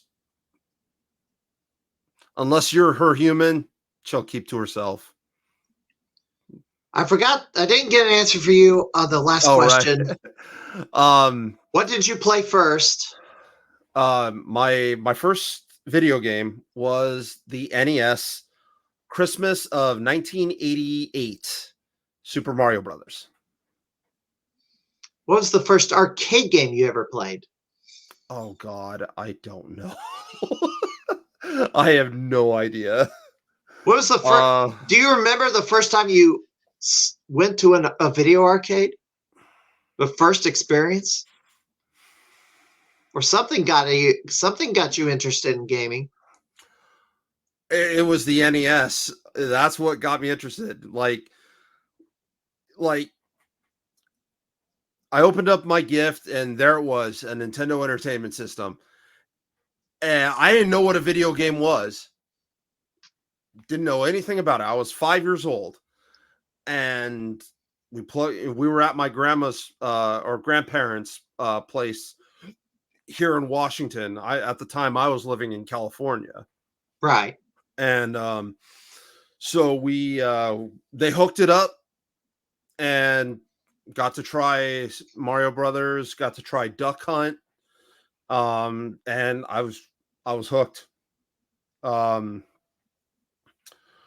As far as an arcade, I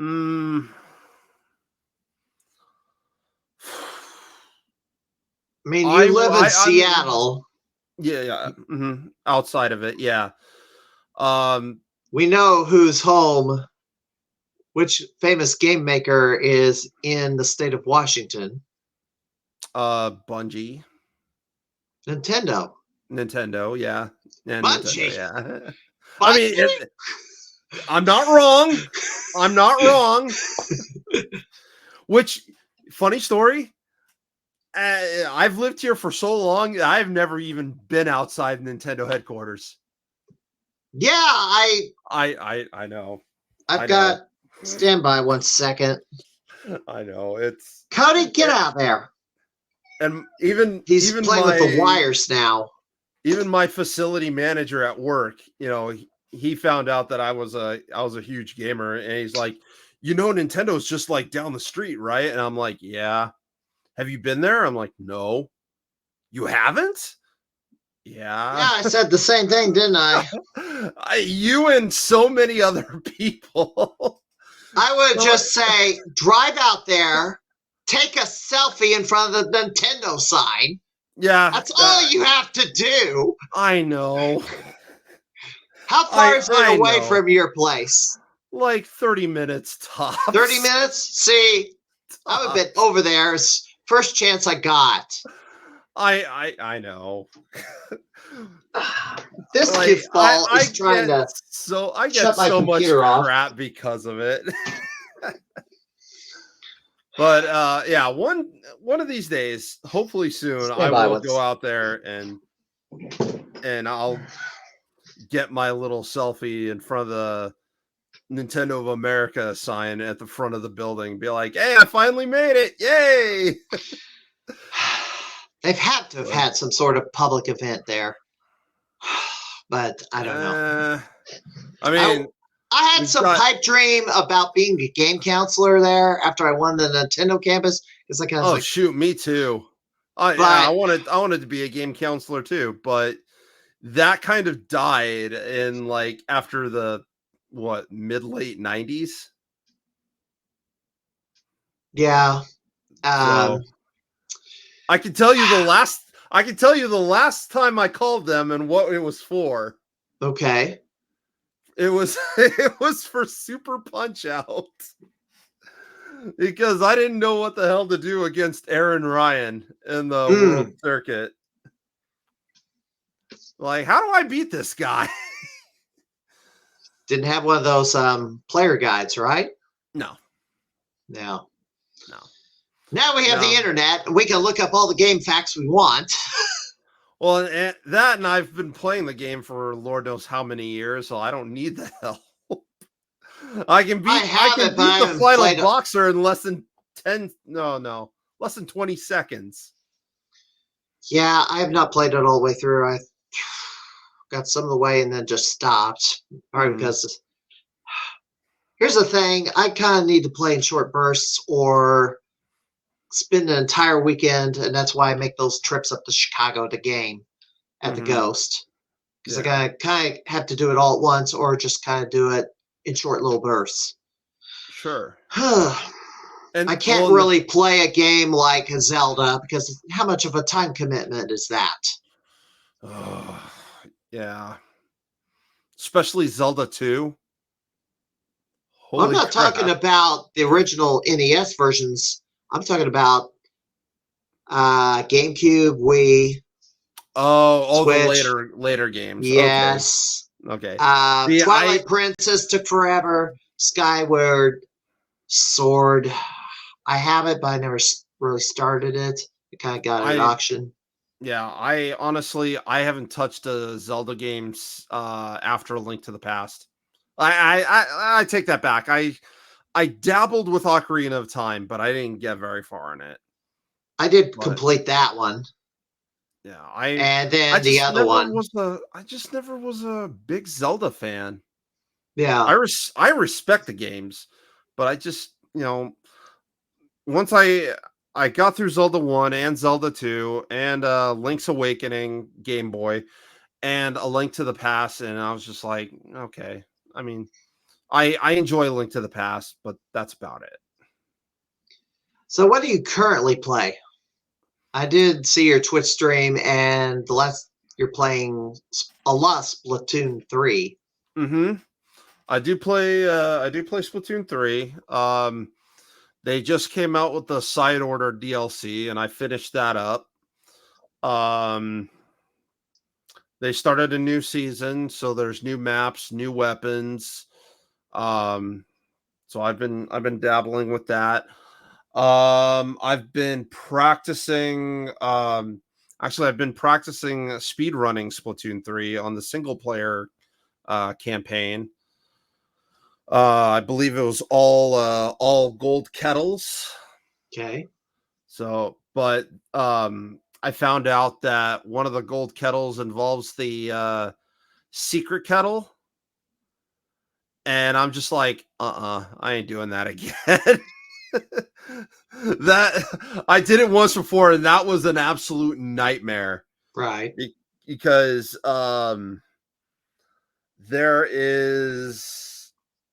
there's no checkpoints. Mm, You have four segments, and in each segment there's no checkpoints in anywhere until you finish that segment. That is your checkpoint, okay. and these segments are long. And I'm just like, yeah, I ain't doing that again. I finished it. I'm good with that. So I've just been doing the regular gold kettles on the 6 levels Mm-hmm. and just kind of calling it there. Okay. It's it's still fun to watch because all the levels are different. So I've also been practicing Ninja Gaiden 3, the Japanese version. I've been speed running that and trying to better my times there. I have to I get never back got on. into that one. That one took me a little bit. I I haven't really wasn't a played fan any at of the first. series, really, but Really? no, I played the arcade game, and that's hard as heck. Oh, that arcade game is a nightmare. Yeah. I Especially like. the game over screen. I love it. One of the most iconic game over screens in gaming. It's so good and so morbid. Yeah. It's oh, it's great. Um, but yeah, the NES games are nothing like that style. Thank Right. God. Um, but they're fun. They're challenging. Um, sometimes unfair, but they're fun. But yeah, the third one of the NES series took me a little bit um to warm up to. And Right. now it's one of my favorites. I think two will always have a place in my heart, but I don't play that as often. But yeah, I've been working on that. I got to get back on Ninja Warriors because I gotta because of that showcase for the expo coming up at the end of the year. So I've got a lot of stuff that I'm gonna be working on as far as speed running. So like I said, Ninja Warriors, Ninja Gaiden, Splatoon 3, probably Super Bowling, fastest 300 game. Yeah, you can believe it. I can do it in under a minute and a half. It's not hard. Like anybody can do it. Okay. And then maybe Power Instinct, which is a fighting game. Okay. I might throw in Ranma Half Hard Battle, another fighting game, kind of obscure, but it's I dabbled with that one for speed running.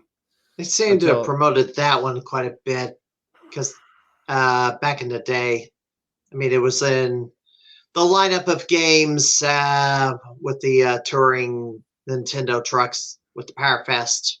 Mm-hmm. So that game was loaded on there. Okay. I don't think it was that obscure because I knew about it. Okay. It's a lot of I don't I mean, know. if you tried to buy a copy now, then you might have a problem. Yes. I don't see it in the wild like ever. Right. Like I have it here somewhere. Or yeah, it's right under right under Raiden. But yeah, that was a game that I played a lot when I got the Super Nintendo. So I kind of ended up getting the Super Nintendo kind of late. But man, I've got stories about the Super Nintendo, but that'll probably have to be for another time. Yeah. But yeah, just I've got a number of games that I can showcase, and so it's I don't know how many they'll allow me to do. They just said if you have a list, just bring them, and if you want to showcase them, that's all on you. It's like, see how many you can get through in so many hours. Yeah, I mean, we got somebody that's doing Chrono Trigger. Right. Then that's going to be at least 4 hours. Wow. So, and I just was introduced to her just the other night. So, and we got somebody else that I'm trying to get in to run Mega Man 2, maybe Mega Man 3. Okay. So that's speaking of which, I gotta message her as soon as we get done here. So make sure she knows that they've been trying to contact her. Right. So, but convention. Go ahead. No, I'm pretty much done. Go ahead and finish. I've said what I needed to say. All the future conventions you're heading to. Washington State Gaming Expo last weekend of March. There's a Portland Retro Gaming Expo at the end of September. Okay. There might be a small convention in July up here in Everett, Washington State. Yeah, okay. which is north of Seattle, about an hour away from Seattle. Okay. That's kind of a premier event, just like Washington State Gaming Expo, but Washington State's going to be far bigger than whatever they're going to do in July. It'll probably be kind of a swap meet style. Okay. Just vendors, not much else, I imagine. I don't know the full details of it, but a flea market, pretty much. yeah. That's kind of what I'm seeing it as, but there's not a whole lot of details on it since they just announced that it was going to be a thing. Right. So as soon as I find out more details about that, that'll probably determine whether I'll be like, okay, I'll go, or I'll pass. But that's about it for now. I think you'll make your Unfortunately, Washington State Expo clashes with a bunch of different expos here in the Pacific Northwest. Like the biggest one is SoccerCon. It's a gaming and anime convention. Okay. Which if I wasn't going to be a guest at Washington State Expo, SoccerCon was probably going to be the place I was going to go. But and then there's NorwestCon, which I've never been to, because again, it's always fallen in the same weekend as SoccerCon, and I go to that instead. Any trips eastward? Any gaming conventions to the east? Going towards the Midwest? If I'm invited, if they plan on comping my flight, my hotel, yeah, I'd love to. I want to go to I really want to go to more stuff outside of the Pacific Northwest. Midwest, Game On in Phoenix, SoCal. There's a few more like on the East Coast that seem interesting. Wouldn't mind going to. I know Missouri Game Con's a thing, but I can't. I know the story on that one. Yeah, I'm going to avoid that one. I'm going to avoid the story on that one. Yeah, I'll just leave it as I can't support them. Well, hopefully, maybe Midwest gaming would be a thing, or maybe whatever the heck they're having in Louisville, Kentucky. This is the thing; those are the only two. If I didn't have I'd have to travel a bit further out. I know I have to deal with the cats at home because I got to medicate one every night. Oh, unfortunately, because she's old. Sure. She's still holding her own against the ginger, but anyway. There's other gaming convention I could probably go to. It's just the distance is pretty far out, and I hadn't gone to any of the previous ones. And there's a couple that I just go to every year because they can't miss. They can't miss Midwest Gaming. Now Pinball Expo in Chicago. Obviously, I'm going to Missouri Game Con. If there's a few others I could go to, and I would.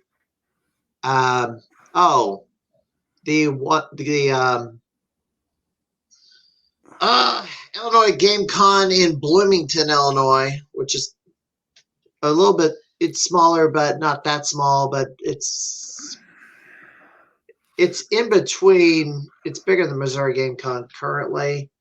At least last year's was. I'd like to go to more of them so I could. Gosh, there's plenty of things that I haven't gone to, and there's stuff to see and tournaments to play in, and handing out autographed cards too. That's what I want to get. I want to get some of the special competition cards, like the one that you and Robin did. Yeah. I don't have one. I would love to have one. I just don't know how I can get one at this point. Retro USB, I thought, was making the repros. I guess that's done with. Yeah, they're pretty much done with making stuff. One Up Retro apparently is now the thing to go to for Campus Challenge and NWC. They were I don't know if you heard this story, but they were the ones that made like the Repro Gold cart. Yes. The ones that I signed. that Robin Mahara was involved with. Oh, okay. Yeah, I was involved with that. Oh, okay. Yes, they made a limited run of carts and they auctioned them off, groups at a time. And I got one because I did all the. Gosh, is it over there? Yes, it is. Stand by 1 second. Sure.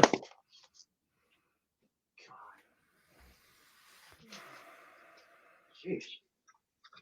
Let's get this earlier. There. Yeah. I This is it. remember. Yeah, I remember when you unboxed that on a video that you did, and I was just like, I want one of them. Yeah. Is there any in-game cosmetic differences? Yes. The coloring. It's nighttime in Mario 3. Yeah. And Okay. Yeah, and there's silhouettes of power-ups in the background too. It's like they put the nighttime background with the power-ups as, I guess, the stars or something. Oh, okay. Mushrooms, okay, flowers, Starman Yeah. in the background. Yeah. Okay. Yeah. But it pretty much plays the same. It's just it's just different coloring. Okay. So yeah, it's basically the same thing that they did with the NWC. Yeah. They made Mario 1 nighttime. They made Rad Racer nighttime. And Tetris, I have no idea. I don't think they changed the thing.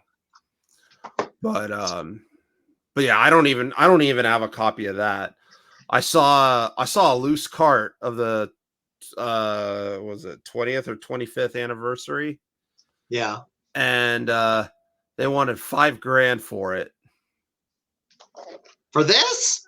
No, for NWC. Okay. Yeah, and I'm just like, a repro or original? Yeah, repro. Okay. Yeah, repro, just like that one. Okay.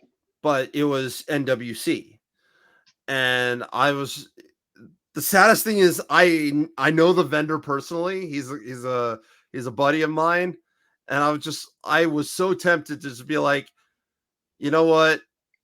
If I hit a 4 million on this, will you just give it to me instead of having to pay $5,000 for this thing? Wow. It's a repro. Nobody's gonna. No offense to him, but nobody's gonna shell out 500 for a repro. Sorry, 5,000 for a repro. I sure as hell won't. But, now, Guinness World Book of Records. You are in the book. Yeah, you did mention. Gosh, there's some article about that. You stated you're in the Guinness World Book of Records for, Powerfest '94 apparently. Yeah, when I had the record. The funny thing is, a couple of months ago, one of their representatives contacted me. They were seeking information about the Nintendo campus. They're doing something about the most expensive Nintendo cart, and the one of one that still existed of the original campus challenge cart was apparently the most expensive, I guess, most valuable game card. Yeah, because there's only one. By the way, I regret not asking for a copy of the game after I won it. I should have asked for it just to see if they'd give me one, because I don't know what they would have done with the carts anyway. It's like keeping it as a souvenir. Didn't even think of it. I was in euphoria over winning the tournament and a Geostorm winning a car. You still have that, right? Yeah, I finally got it fixed. It was such an adventure trying to. A stuck valve in the car where it feeds the fuel to the engine. It kept it would run correctly one time, and then it would not run correctly the next time I ran it. It's like the last run of trying to get that thing fixed. Once they said they fixed it, I took it for a test drive before I went home and had problems right away. It took it back and says it's still got a problem. It did this. And so it stayed at the dealer until I finally figured it out, because I had to replace the fuel injectors and the gaskets. Yeah, I had to. That was a bit of a search to try to find them. The fuel injectors were easier to get than the gaskets. And the parts for Geostorm are used on some other vehicles that Chevrolet made back in the day. You know, if you feel like it, I would love to have a picture of that Geostorm. Just on the back of this. Yeah, it's on the. This is it. That's not it, but that was the car and the. Oh, okay. It's the same color. I'll tell you that much. That one's like manual transmission. Mine's automatic. Oh, okay. But because I need to take the car out. I need to take the car out of the garage. I need to air up a tire and drive it around, because I kept the thing in the garage during the winters because salt corrosion. I had the insides of the car repaired once, and that cost a lot of money. I really should have just traded it in, but it's a trophy car, and right. It's like, because of the significance of that vehicle in particular, that would probably go for a lot more than your typical Geostorm. Or, well, I don't know that. You think it would. You would think it would, but I have no idea. And who would offer to buy it from me, and for how much? Kelly Bullbook can't possibly be that much. I got $350. $350. God. If you can give me a pickup truck so I can hold some video arcade games in the back, that would probably do it. But we'll see. I was gonna say my best friend's trying to sell his dad's truck, but that's not something you want to do for like daily stuff or grabbing arcade machines or anything like that. You'd want to. I mean, one at a time, one or two at a time, but not. No, like you wouldn't want to do it at all. So this truck is not in good condition. Okay. No, it's in very good condition. It's a show vehicle. Show vehicle. Oh yeah. As in. Parades. Yeah, it's been in many parades. Okay, so it's basically a parade truck. It's that's what you mean by a show vehicle. Okay, I get it. Yeah, I get it now. Yeah, this is something you want to, keep away from the road and not drive it as much. Take it out once in a while, but not as your everyday commuter vehicle. Not as a commuter vehicle, not as a work vehicle, not as something to haul stuff around in. Exactly. This is something to, on a very nice dry day, just go for a little drive around town, let people oogle over and how nice it looks, take it home and, maybe give it a wipe down, and that's it. And then wait for the next nice day to come around. And here I'm sending you couple pictures on Messenger. Okay. Of the truck and what's under the hood. Okay. Well, we had that Route 66 festival, so it'd probably end up at a car show too, I bet. But yeah, he's because his yeah. I get this. This is something that would be entered into. So we have a festival downtown every September called the Route 66 Mother Road Festival. That would probably be entered into that competition or at a car show. So yeah, I get it. It looks like a class. What model is this? Oh gosh. How old is this vehicle too? This looks like a classic. It's pickup. I want to say it's a 60s. Yeah, it's a Ford. I can see that. Yes, guaranteed it's a 4. Yeah, it's restored. It's a restored truck, I think, too. I do believe so. Yeah, that's most definitely. Okay, that would be a car show car. Yep. Yep. Absolutely. Actually, I He's should show tried. that for everybody to see. There you go. For Yeah. everybody who wants to see his vehicle. Glad I have. Thank you, StreamYard, for having this feature where I can share the screen on the stream. Right. Yeah, that's the engine. That's pretty nice. That's a nice shiny engine. No oil. Yeah. Yeah. This was his dad's baby. He took real good care of it. And he my best friend swore up and down that it was probably best that his dad didn't sell it before he died, because he would I've only seen the man break down crying once for as long as I've known him.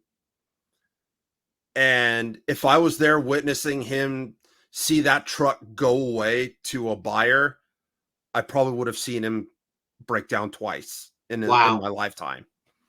That's how attached he was to that truck. Wow. Yeah, that, like I said, that was his baby. So future goals. What are your future goals? Any tournaments? I think we kind of mentioned that earlier, but maybe T20 in Chicago in August. I didn't even bring this up. You have a couple of victories in Arcade Armageddon. Was that arcade games or just console? It was console. These were console games.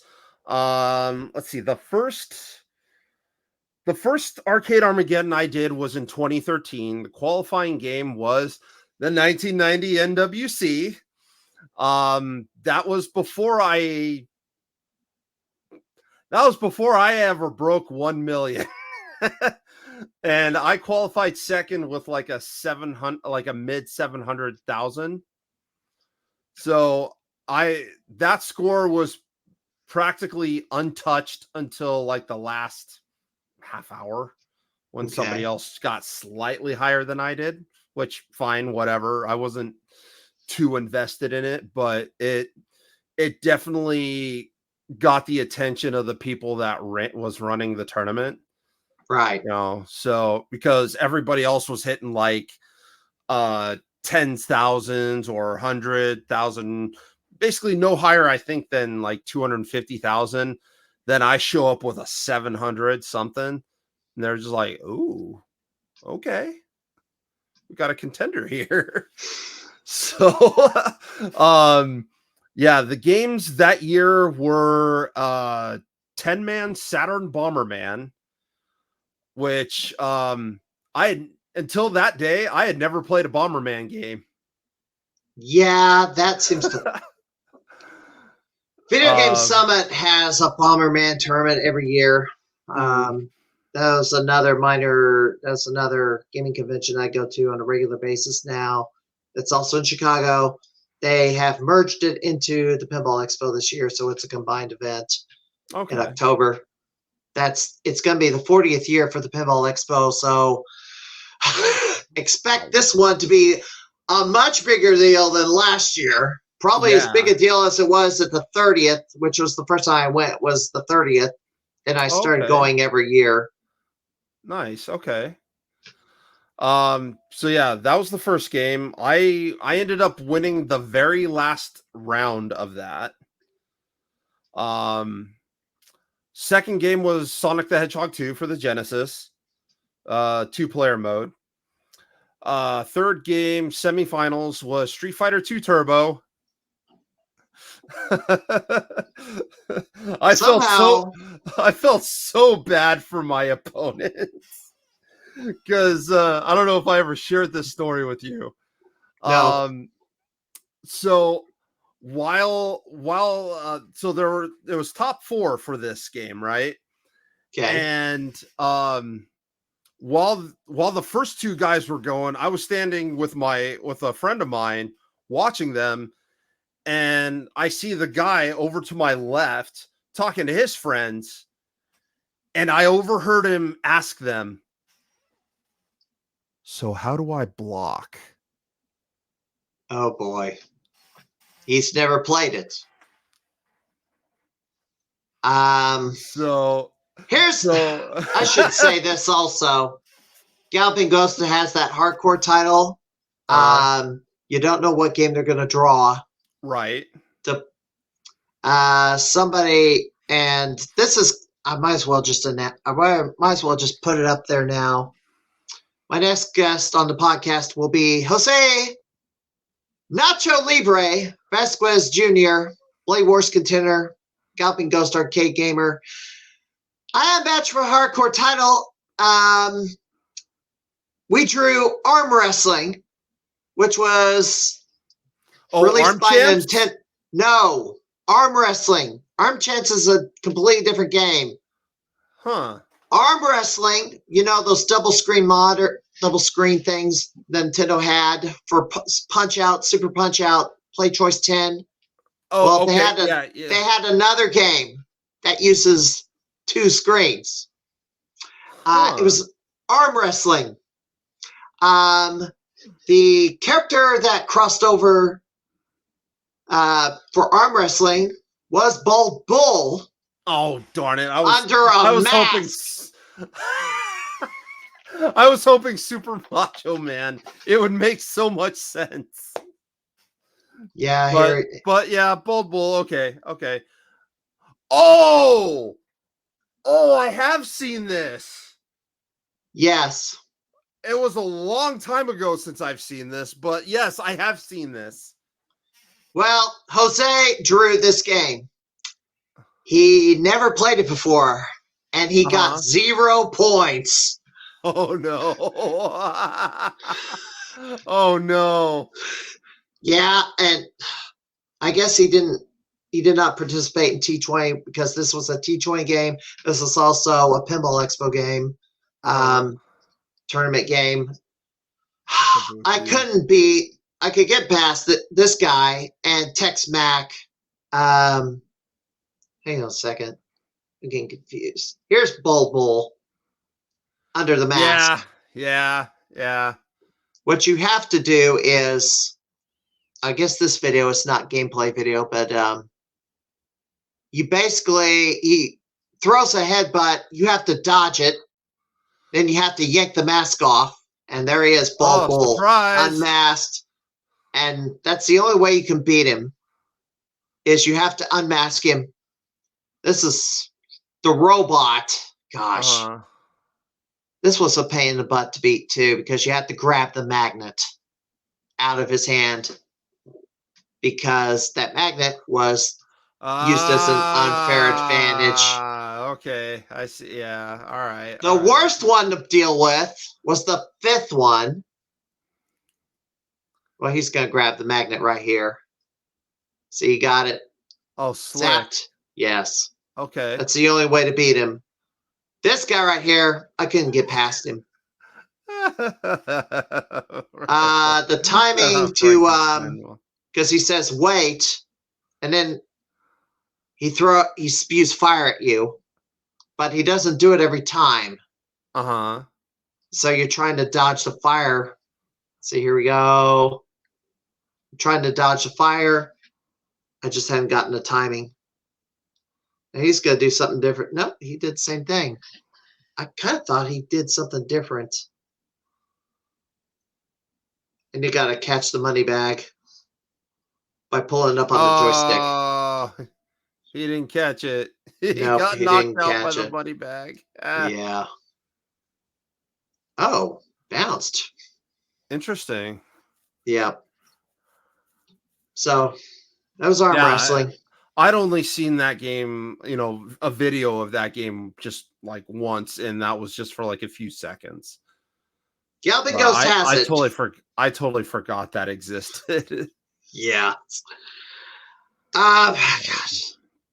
What do I have left to ask you before we get out of here? Oh, that's right. So one of the videos I loaded on this thing, and then I just found out.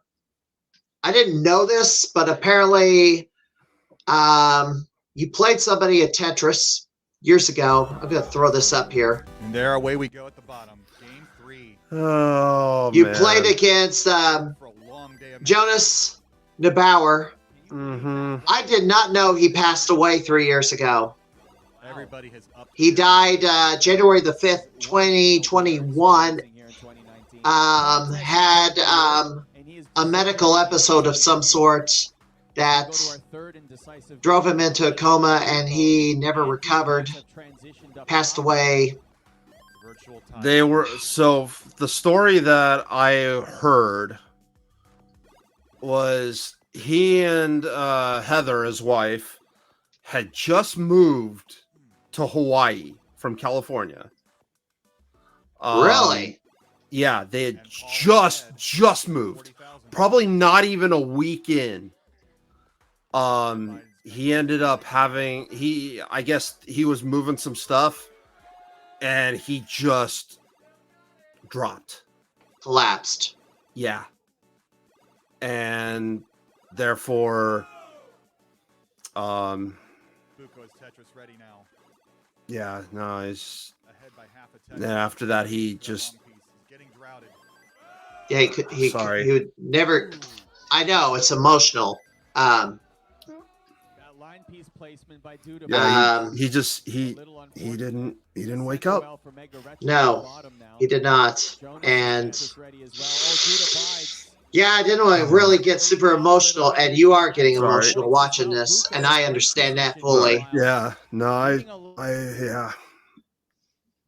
See, now I wish I just found out about this today. I was like, I was looking for information about this video. This video didn't even mention he passed away.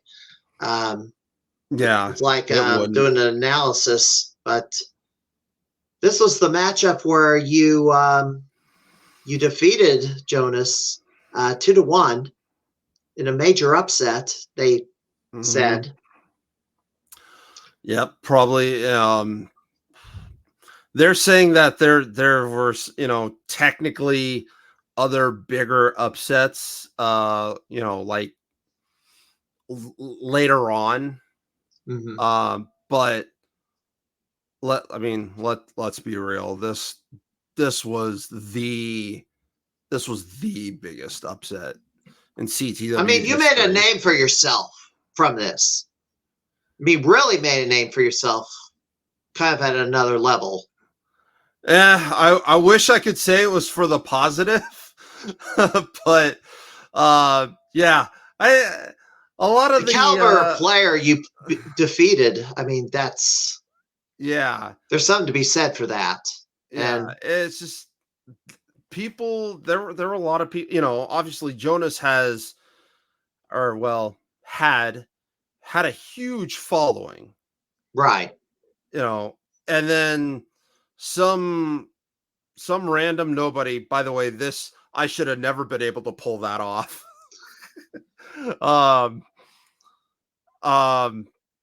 Just some random nobody shows up. Somebody that's been playing in the CTWC only. This was only my third year, and I had just started maxing out the game starting early in 2019. Right. So, and just some random nobody like myself at the time, in the eyes of many classic Tetris viewers, beating the 7-time champ, seed, what was it? I think I went in as seed 32 after round 0. That couldn't have been. It might have been seed 30 or 31, because I know Jonas wasn't seed 1. So,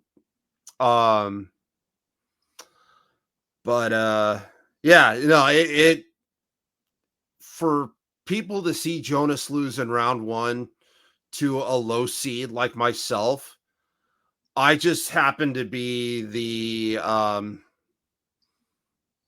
yeah, I just happen to be that guy where people are just like, he should have never beaten him. That. Jonas is so much better than him. Blah, blah, blah. And it's just like, yeah, he is. But not And I today. will today, just that moment, I was the better player. But yeah, even today, I will never say I'm as good as Jonas was ever, because I know I'm not. I just I had a slide here, and I forgot to throw it in here. Stand by 1 second. Oh, here we go. I have. Hang on, where is it? I could have sworn I had it in here. Now I need. There we go. That's what I need to. I need to throw that in there because he did pass away, and so I found out about it today. I don't think I've met him. I do have the the Tetris documentary. Ecstasy. Oh, of Water. this. Yes. I have the DVD. This is the soundtrack, obviously. I did watch that. Yeah, he's in there. Thor's in there. Yeah, that was.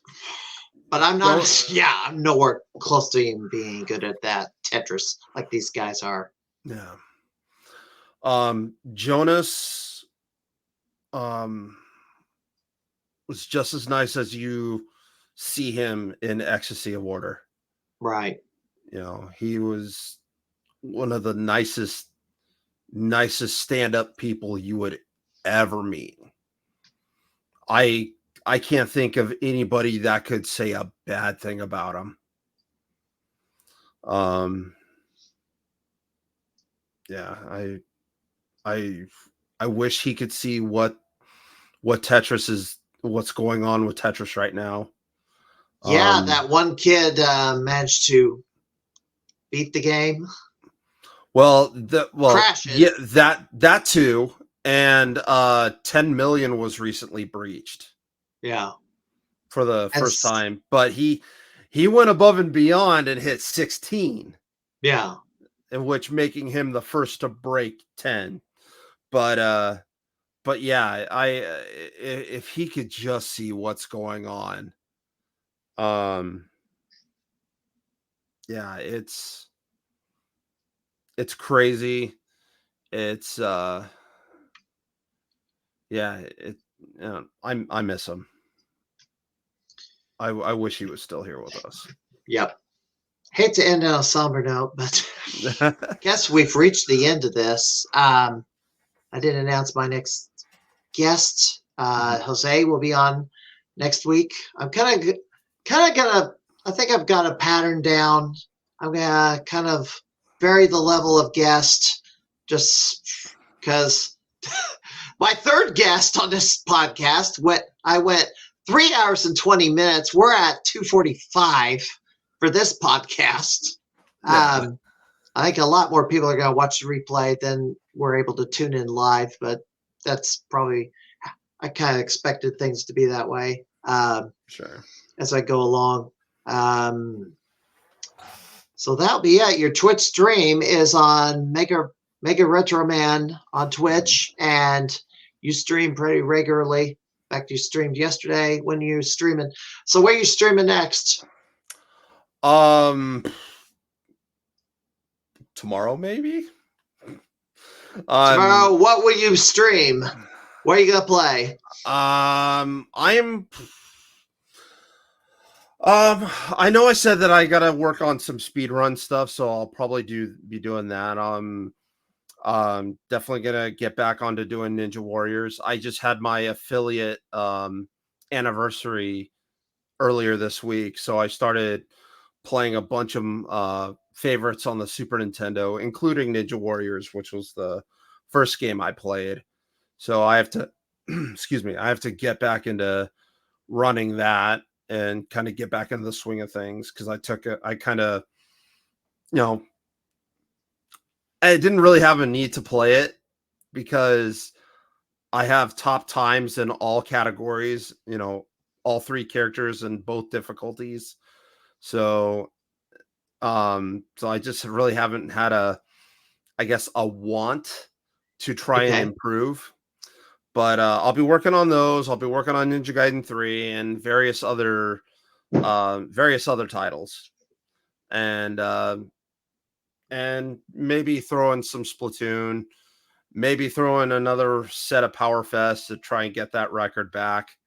You've been trying. I feel You've been trying that. I feel it. I feel like I'm getting close. It's just I'm at the mercy of the home run derby. Right. And hopefully that home runs happen. So, but yeah, that's probably what I'll be working on for probably the remainder of the month is speedrunning titles. All right. Paul Tesi, thank you for joining me tonight, and good luck with your quest to get more high scores, take back world records, and maybe start winning some championship belts. Not wrestling belts, but gaming belts. Yeah, right. I'm done. I'm 100% retired from wrestling. No more wrestling. My body can't handle it anymore. So I prefer. Well, my thing was I was running around the ring with a video camera, so on a monopole. I'm still doing that, but for only one organization who's kind of helped me out after major drama that happened last year, which is part of the reason I'm doing this podcast now. Little children and their woke ideology and bullying others into making you, I guess, lie to them or something. Yeah, that was one of the big reasons I stopped wrestling was backstage drama. This is nonsense. There's a lot of drama. Yeah, drama everywhere. I don't want to. But now there's drama in the gaming world too. Rivalries. Shocker. Yeah. There's a lot of crossover. Former wrestlers becoming gamers, and a lot of the pro wrestling stuff rubbing off into the gaming world. If you watched Round Zero of 2019, they did mention that I went from pro wrestler to Tetris competitor. And Arda Ocal was like, wait, he was really? He was? Here's the video. It's a little bit embarrassing, but this is me wrestling. Yeah, he didn't know it, and we talked on the after party. He's like, "Did you really wrestle?" I'm like, "Yeah, for a little bit." Let me say this: I was going to challenge Xavier Woods of Up, Down, WWE wrestler who pops into Galloping Ghost arcade at once. I kind of thought he was going to make his way to Galloping Ghost at the end of March because Raw is going to be taped in Chicago the last Monday of the month, but I don't think he's going to get away from the venue because it's a couple of weeks before WrestleMania. I was going to take time off and be around in case he shows up and play against him for the hardcore belt, but I don't think that's going to happen. I don't think he's going to be able to get over to the arcade this time around. So maybe when it swings to the Chicago area, maybe as a house show, he might make an appearance, and then maybe that could happen. Because he hasn't played any of the elite gamers at Galloping Ghost. He's played casual players. So I want to make him prove himself because the best of the Galloping Ghost has to offer. He has not competed against them yet. So, but that's for a future day. Yeah. All right. I believe that will do it. Unless there's anything else you want to plug before we get out of here. Not really, but Thank you for the invite to do this. This was it was, nice lengthy discussion about lots of things, and I thought this was very productive. I'm sure there was lots more we can talk about. And I know you said there were a lot of other questions and stuff we didn't go over. And if you want me to come back, just I'll make myself available. I will. All right. All right, Paul Tesi, MegaRetroMan, thank you for joining us. That will do it for this edition. All right. That will do it for this edition of the Crimeycade. Next week, Jose Vasquez will be joining us on the podcast. That'll be next week on March the 21st, 8 p.m. Central Time. Until then, have a good night, everybody.